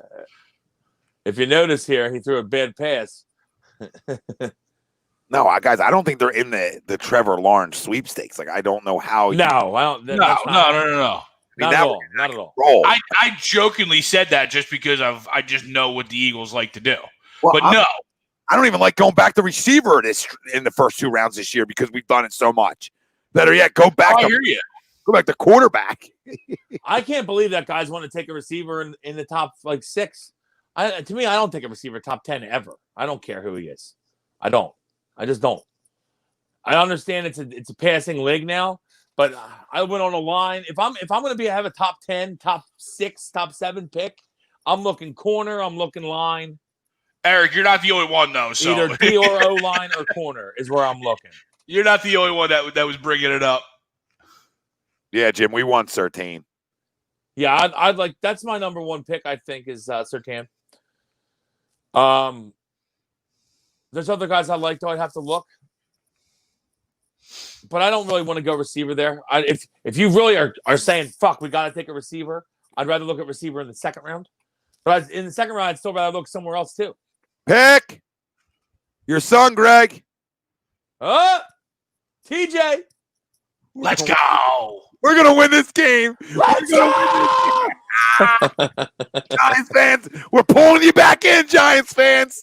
He gets here we go. Tonight. See, I could do without this. We're losing the game. Yeah, do all you want. You played well defensively with a bunch of nobodies out there. TJ Edwards has been, I wouldn't say the brightest spot, but he's shown, I think, maybe that he can play in this league. So Tankathon, the site I've been looking at, right? The first 3 rounds, they give everyone's team's first 3 picks. How fitting. Tankathon. Dude, are you really looking at a fucking mock draft right now? Yeah. That's ridiculous. Because it also gives you the Put your percentage. fucking glasses on, nerd. No, but I it gives can't the believe this. percentage for the picks too. So I could talk, it with certainty of where we're going to be potentially. Well, it would be the 6th pick in all 3 rounds, correct? Well, right. I'm saying if we were to, just to help out with winning and stuff like that, right? I got you. So at 6, they have Jamar Chase. At 38, which is their 2nd round, they have Nick Bolton, linebacker from Missouri. Yeah, that probably won't happen. In the 3rd round at 70, they have Tevin Jenkins, a tackle from Oklahoma State. Yeah, I know. Oh my God. Oh my God. Oh my God, I can't wait. I don't know what it is, but I can't. Oh my God. Oh my God. Hey, Giants fans, you're back off. You're done. I can hear somebody yelling from the other room, get him the fuck out of the game. Maybe this is why Studfeld doesn't see the field.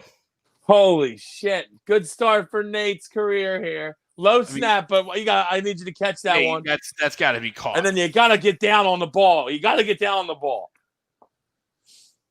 I can't. I'm a little bit impressed of Boston Scott being able to tackle Chase Young. God damn it, dude. Embarrassing. Really embarrassing. He is pretty good. Who, Chase Young? Yeah, he's really fucking good. They're holding a field goal here. It's still going to be a game. They're going to keep this all to the that's moment. Probably a holding call. They're going to keep this game. They're going to keep this game to the final moment. Yes, sir. Yes, sir. Keep drawing Giants fans back in every chance they get. All while saying, hey, we tried to win. Well, if you did, we'd be tied right now. Well, listen. Let's hold them to a field goal because I do have us getting 6.5. So, So yes, let's hold them to a field goal here. Kelsey looks frustrated. That's not a good thing. Don't want him to fucking pop a retirement on us. I don't know why he's been snapping balls this year. He's been low with some shit, but he's still. I mean, I'd still probably say he's probably third or fourth best center in football. AJ said he thinks Kelsey just retired. I literally was thinking the same fucking thing. The sad thing is, I think we're still in the hit for his dead cap. Yeah, I don't think that goes away for retirement. He still has another year on his contract, right? Yeah, I think he'll play one more for sure. He's playing good enough that you wouldn't expect him to retire, but you never know. He's kind of a crazy guy. No, in theory, it was just one of those guys you thought you could, if you weren't on the hook for the dead cap, you'd be like, "Yo, can you retire for us, bud? You know, so we could save that money." Donovan, thanks, brother. Thanks, brother. Appreciate it. Yeah, well, we all knew Sudfeld stunk. On the only guy who didn't is Greg. Yeah. Come on. Just because I'm a Stan doesn't mean I didn't think he stunk. Levi, what's Slayton saying on Twitter? He's using the word Stan, first off. Just that's what all the cool kids are apparently using now. Yikes! I didn't even know what the word was. Shut up. You know the fucking Eminem song, Stan. No, I got it. I didn't realize the reference, though. Mike Jackson. Hammering. Levi, what's he saying? I'm sure he ain't. I'm sure he ain't.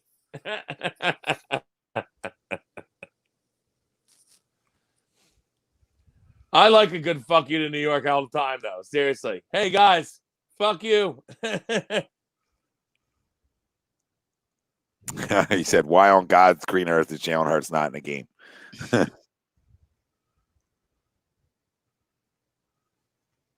Because we don't want New York to get the playoffs?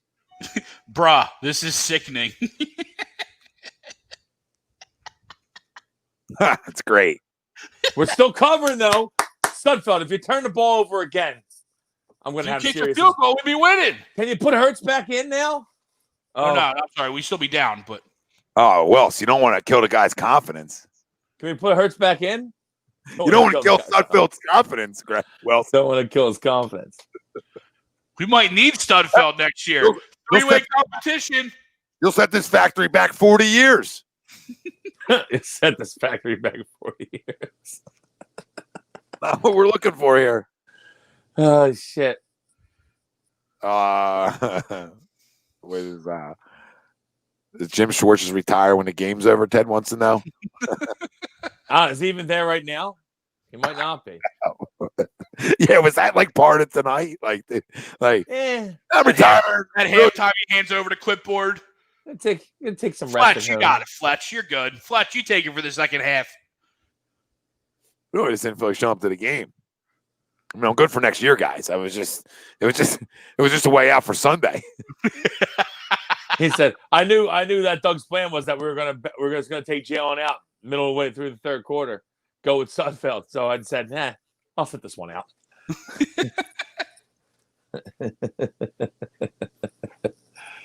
Oh my God, his last two drives have been absolutely embarrassing.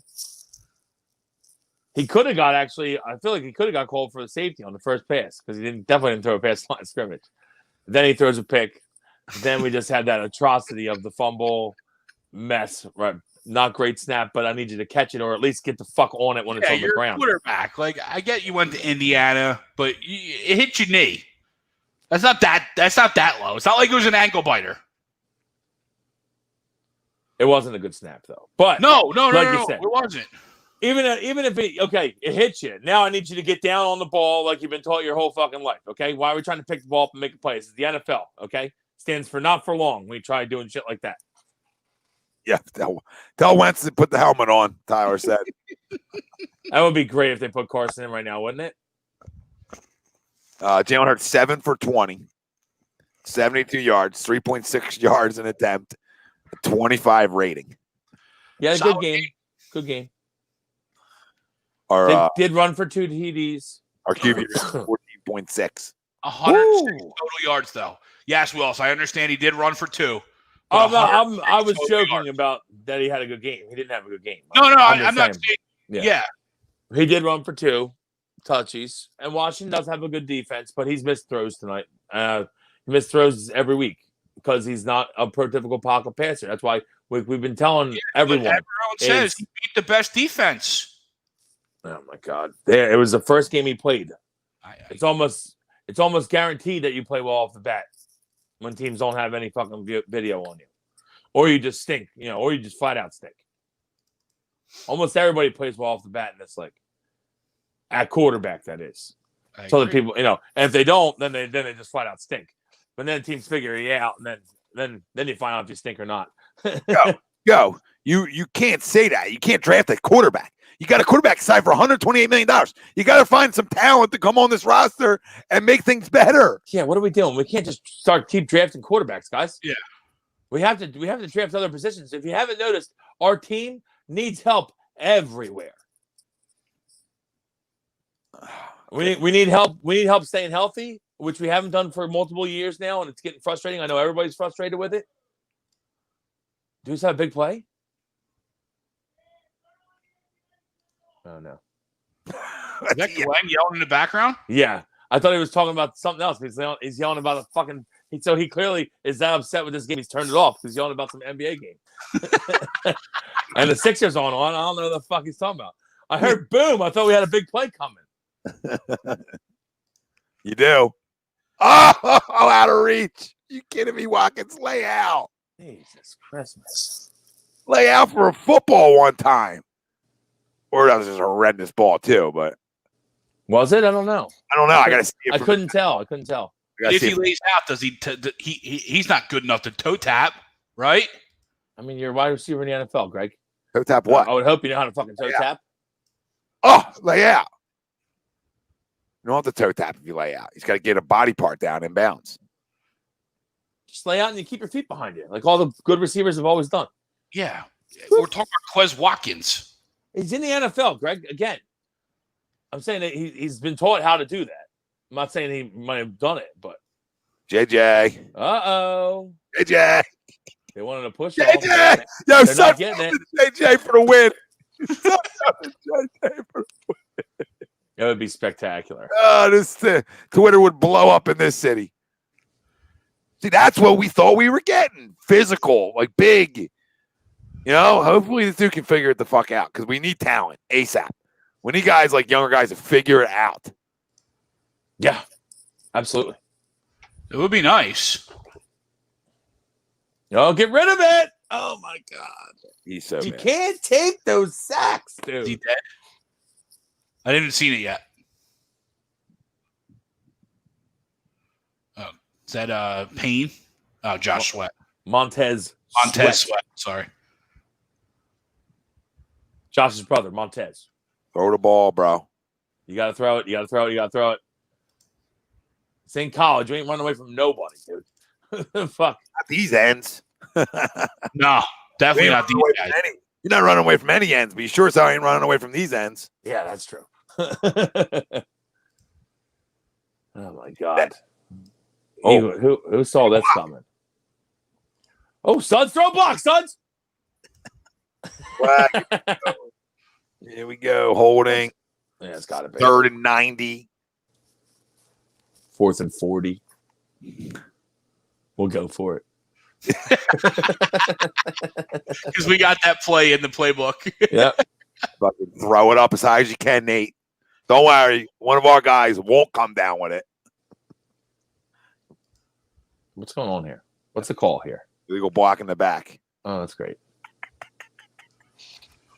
On the quarterback. Blocking it back on a play from the huddle. That's you don't see that often. Usually that's on a special teams play. That's sketchy. That's definitely a block in the back. Greg Ward. Come on. Gary Ward. I almost said Gary. Yeah. Greg.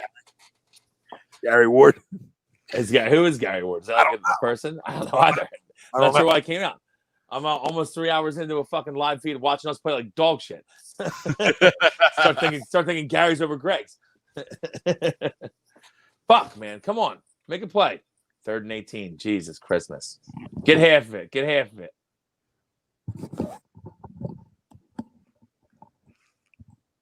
Told me to put it on. Uh-oh. Oh, my Lord. Oh, my Lord. That's great. Oh, he dead. Yo. By the way, that's a great hat, Tom. So remember that. I remember that day well. It was a great day. I think I spotted that guy selling. I said, yo, we need hats. Like those hats look good. We fucking snagged them up nice. What a great win. Good old days. The good old days. Wasn't that long ago. Good old days. Oh! Good old... Oh! Oh, get the ball.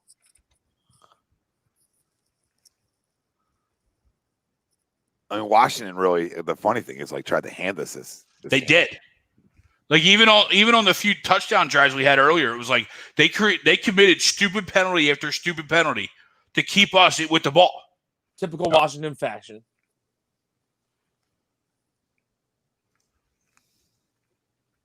Yes, Anthony, they are a train wreck.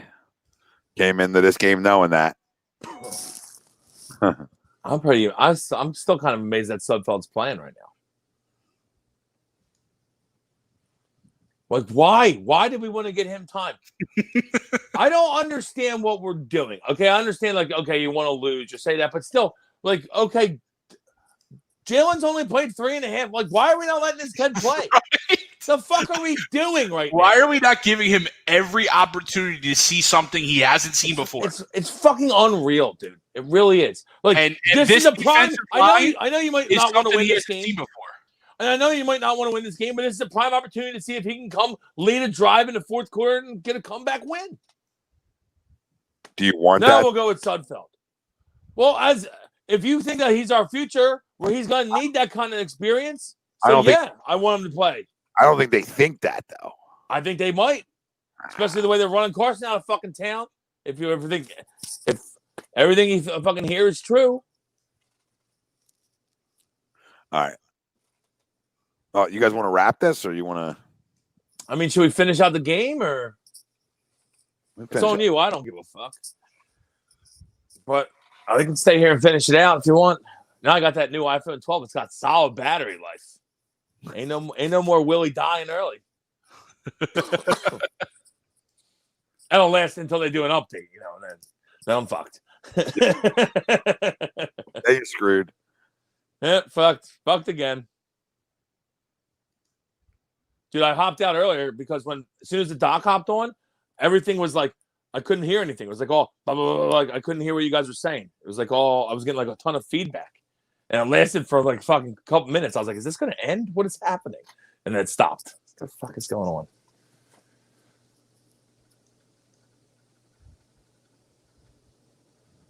The Wall. That's probably a terrible show.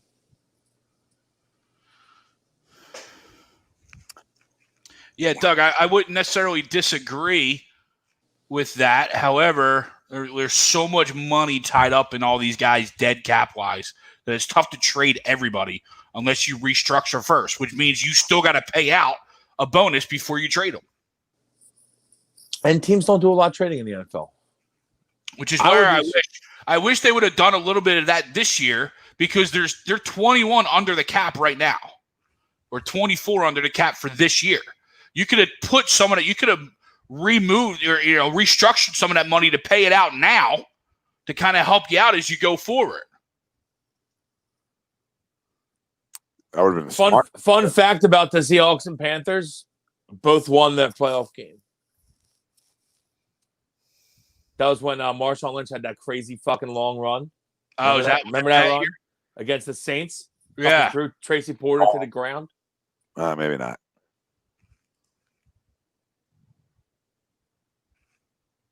Are you calling Antonio Gibson right now? It just didn't seem like anybody was out there. I don't think he got the speed to be going. Wow. But he turned the corner there for a first down, though. He tried to stay in bounds. This is actually a good job by Omar Epps pulling him out. Omar Epps. I know that's not his name. I don't know what his first name is. It's Mike. I know it's not Omar. Is it Mike Epps? Yeah. That's. I mean, he's a comedian too, right? Yeah. I liked you on Friday. Ball. I'm Day cousin Craig. Ball. Oh my God, we didn't pick it Oh up. my God. What? Who was that? Ford.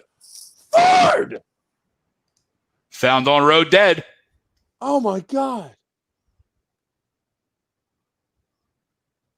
How did we Dude, not? you got the ball. You got to fucking jump on the football. What just happened here? Watch this. 36. It's right in his hands. Oh, he almost gave it to you. Oh my God. Oh my God. Dude, get down on the ball. Why are you trying to pick it up? He did throw it right to him. I'd cut that fucking dude right now. Are you fucking kidding me? It should be cut. Yeah, that's true. Alex had to do it. The broken leg is the one that picks it up. God damn it, dude. Oh, Eddie. Sorry, brother. Looks like they're both coming back. Yeah.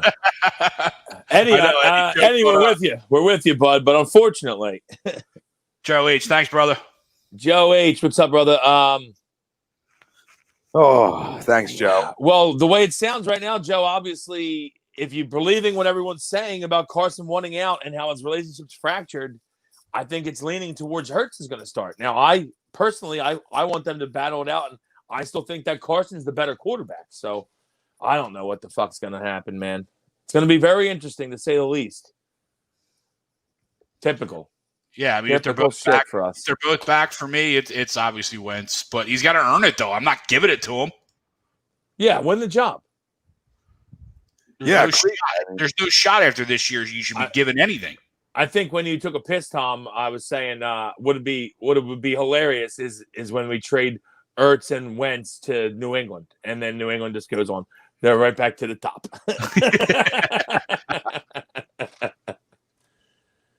Exactly how that would go. Yep. That would be fun. Yeah, we look bad losing. We look bad doing everything. Yeah, we do. We look bad doing everything. I'll tell you what, I do like Ron Rivera, though, so I'm okay with that dude making the playoffs. You think this solidified as coach of the year? Just because of the circumstances?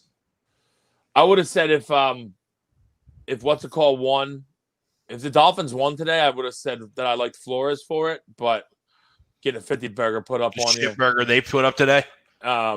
He's short. Getting a 50 burger put up on you today in a must-win game is that's going to be real tough. So obviously he's out of the running to me. So yeah, maybe I'll give it to. I mean, it's tough to give it to a 7-9 team, but they did win the division, and they dealt with a bunch of shit. And I love the fucking. I really thought we were going to win tonight up until he cut Haskins on Monday afternoon. And I said, oh yeah, now we won't win. I love that move. Oh, you want to act like a piece of shit? Guess what? You're going to get cut and made an example of. I like that shit.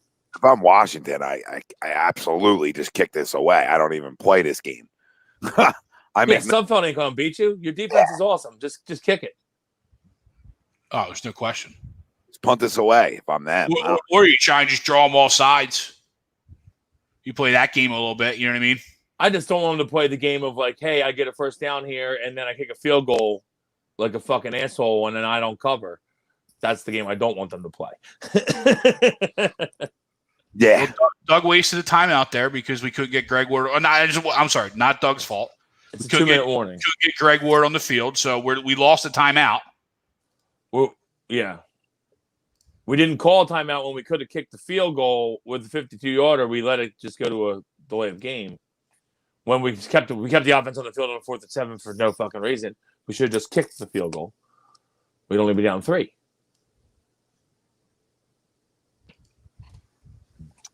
Alex said Tua looked like he went through the Eagles QB factory today. Yeah. Yeah, Tua didn't look good. Sorry, Sweeps.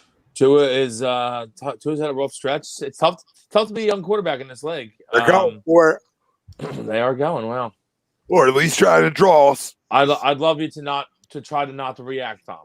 All right. I'm going to try to do the same for Greg. It's going to be a QB sneak. But They might not even go. Oh, you got to be fucking. I'm sorry. I tried not to react. You got to be fucking kidding me. You know that's what they're going to do. Oh, my God. Are you shitting me?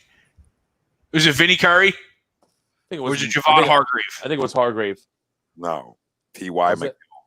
Oh, that's great. Ty McGill. Awesome. That's great. This guy.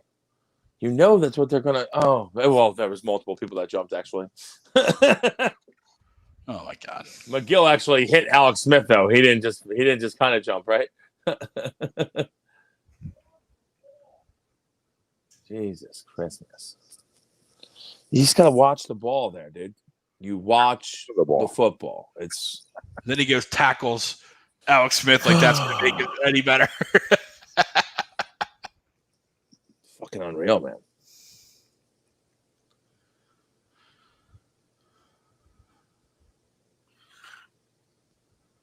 All right. 2 minutes left. Six All right. pick, so 6-pick talk. It's technically not over yet. Doesn't look good. Until they get a first down. Who's hurt? An Eagle player, I'm sure. No, it is. It's BG. Uh-oh. Why is he still in the game? No, he's all right. Because they're playing. I like that he's in the game. No. I like not on BG. I just at this point I don't want him in the game. Fuck that. It's the last game of the year. He's got 8 months to be ready. I like. I mean, you sit everybody else. You don't sit BG. He's a captain. If your captain's healthy and wants to be out on the field, then your captain fucking plays. I hear you. I'm sure that's him. I'm sure that's him saying he wants to play. I do agree with you there. I will agree there. And knowing the guy BG is, that's probably exactly what it was. Yeah, that's what I would guess. Brian B, unfortunately, I think they already said that Doug will not be fired and he will return next year. Same with Howie. So, although there is a meeting on this Tuesday, is my nightmare. What is any chance that changes? Maybe he steps down. We can only hope. But no, I don't think it's going to change. I think he'll be here. So, yeah, that should be awesome. Yeah, unless something drastically changes on Tuesday. I don't know what that's going to be. You know what I mean? Yeah. Yeah. I don't expect anything to change. No, not at all. And so, I mean, if we lose this game, we'll have the 6th pick. And I like Surtain. That's where I would look to go if he's available, obviously. Hopefully, Micah Parsons goes ahead of us, like they're saying, Greg, because we're not going to take him. You know that. So right. Definitely not our MO. Bill, have a good night, brother. Later, Bill. See you, Bill. Thanks, brother. Michael, go Sixers. You know it. Sixers playing well. Yeah, playing well. But I know we touched on some Sixers earlier. What we didn't really say is that the defense looks great. And I mean, we always said we're missing shooters. We need to shoot the ball, but we should. If Joe and Ben are healthy, we should play great defense.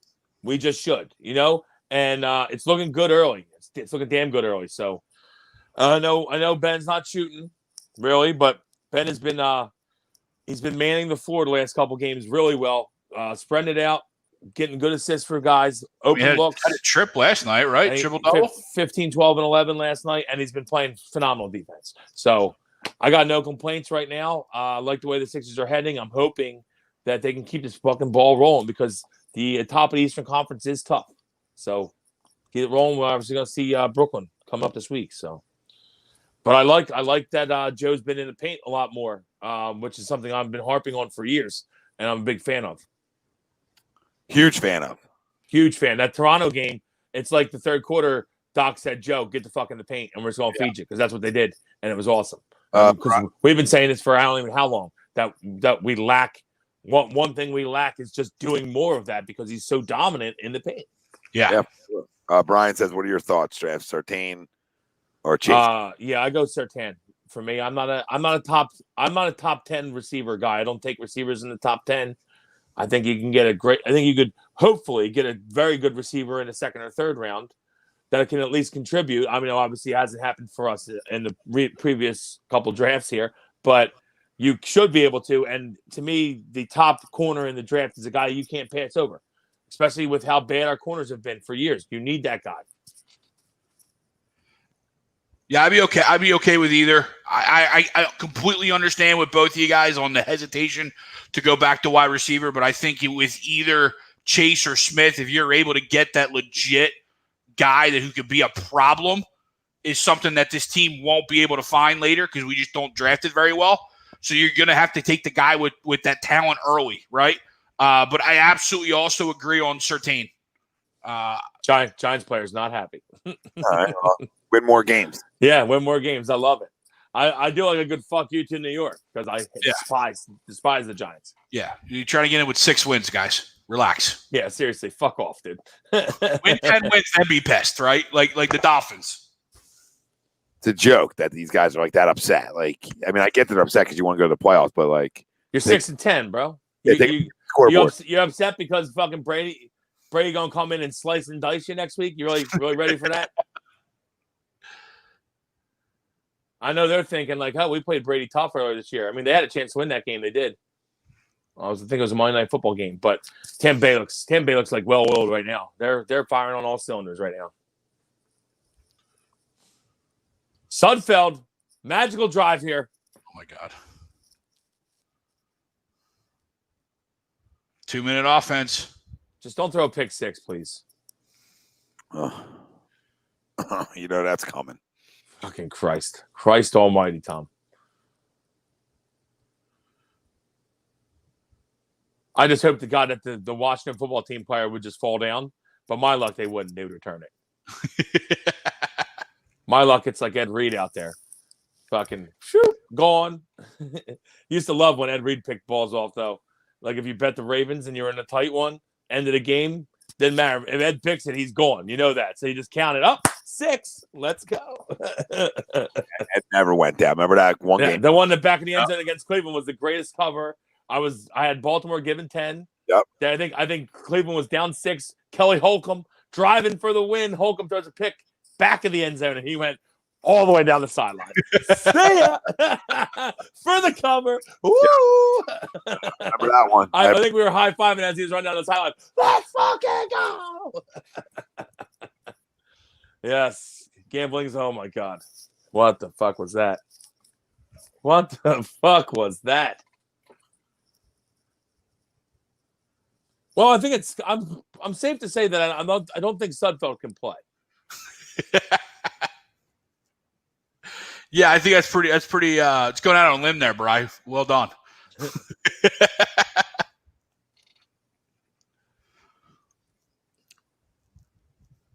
Joey, Surtain is who my only issue with Fairley is that early. I don't think you take Fairley top 6. If you're dude, whatever reason you trade back. Is this guy running through people right now? Oh, Suns. Okay, Suns, keep going. Okay. I take back what I just said. Now get on the fucking football. Oh. He finished more than Miles. What are you doing? You got to hike it. He's concussed. He's dead. Oh, Did he get out of bounds? Oh, Drop. did he catch it? He dropped it? Oh, make that play. I like going to Richard Rodgers, though. Dude's got good hands. And he got level, too, on that ball. They smoked. You might want to block that guy. See that guy? Might want to block that guy. That was a great job by our left tackle. Our left tackle didn't even move on that one. He was like this. They can't the line move. That was a watch out block. Watch out! Oh, Jesus. So we got a trick play here, Doug? You got to play for this one?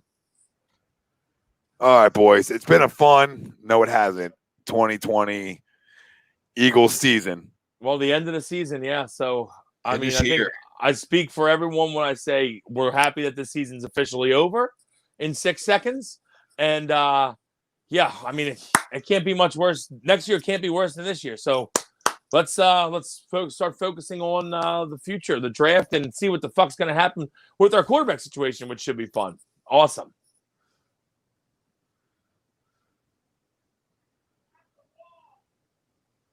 What's Glenn yelling at? Snap the football. Are they taking a delay game? Almost. They got off in 1 second, I think. Wow. Well, that was some of the worst football I've ever watched. I said football back 40 years. Did they really throw that ball in the middle of the field? Yep. 7-yarder. Like, I understand, like, you're going to do 700 laterals, but don't you normally start that outside the hash marks? So they didn't even do the laterals. So, I mean, what are we doing, dude? Oh, my God. What a joke. What a fucking joke. And these guys' jobs are safe. What a joke. That was ugly. Hopefully we gave you some laughs tonight and got you through this train wreck, because brutal football. We want to thank our doc, make him yours, Dr. Paul Vidal, Specialized Physical Therapy, LLC, Burlington, Cherry Hill locations. Find him on the web, specializedphysicaltherapy.com. For Thomas Arnone, Greg Milakovic, Brian Wilson, everybody out there, join us. Thanks for stopping by. Shows every day here on A2D. Like, subscribe, follow, download. Everywhere you get your podcasts, we're there as well. So come join the ride and the wave with us. We're going to be talking a lot of Sixers moving forward here, so thank God for that. And Flyers about to start up. And the Fly guys. So. Like 9 days, 10 days, something like that. Let's go. January Let's go. 13th, I believe. Let's go. Everybody, thanks for joining us. We love you all. Yeah. Happy New Year, everybody. Happy New Year, and fuck the Eagles right now. Winless for 13. Suck for certain. Oh, we suck. We suck. Patrick. And we did it. See you, everybody. We love you. See ya. We out.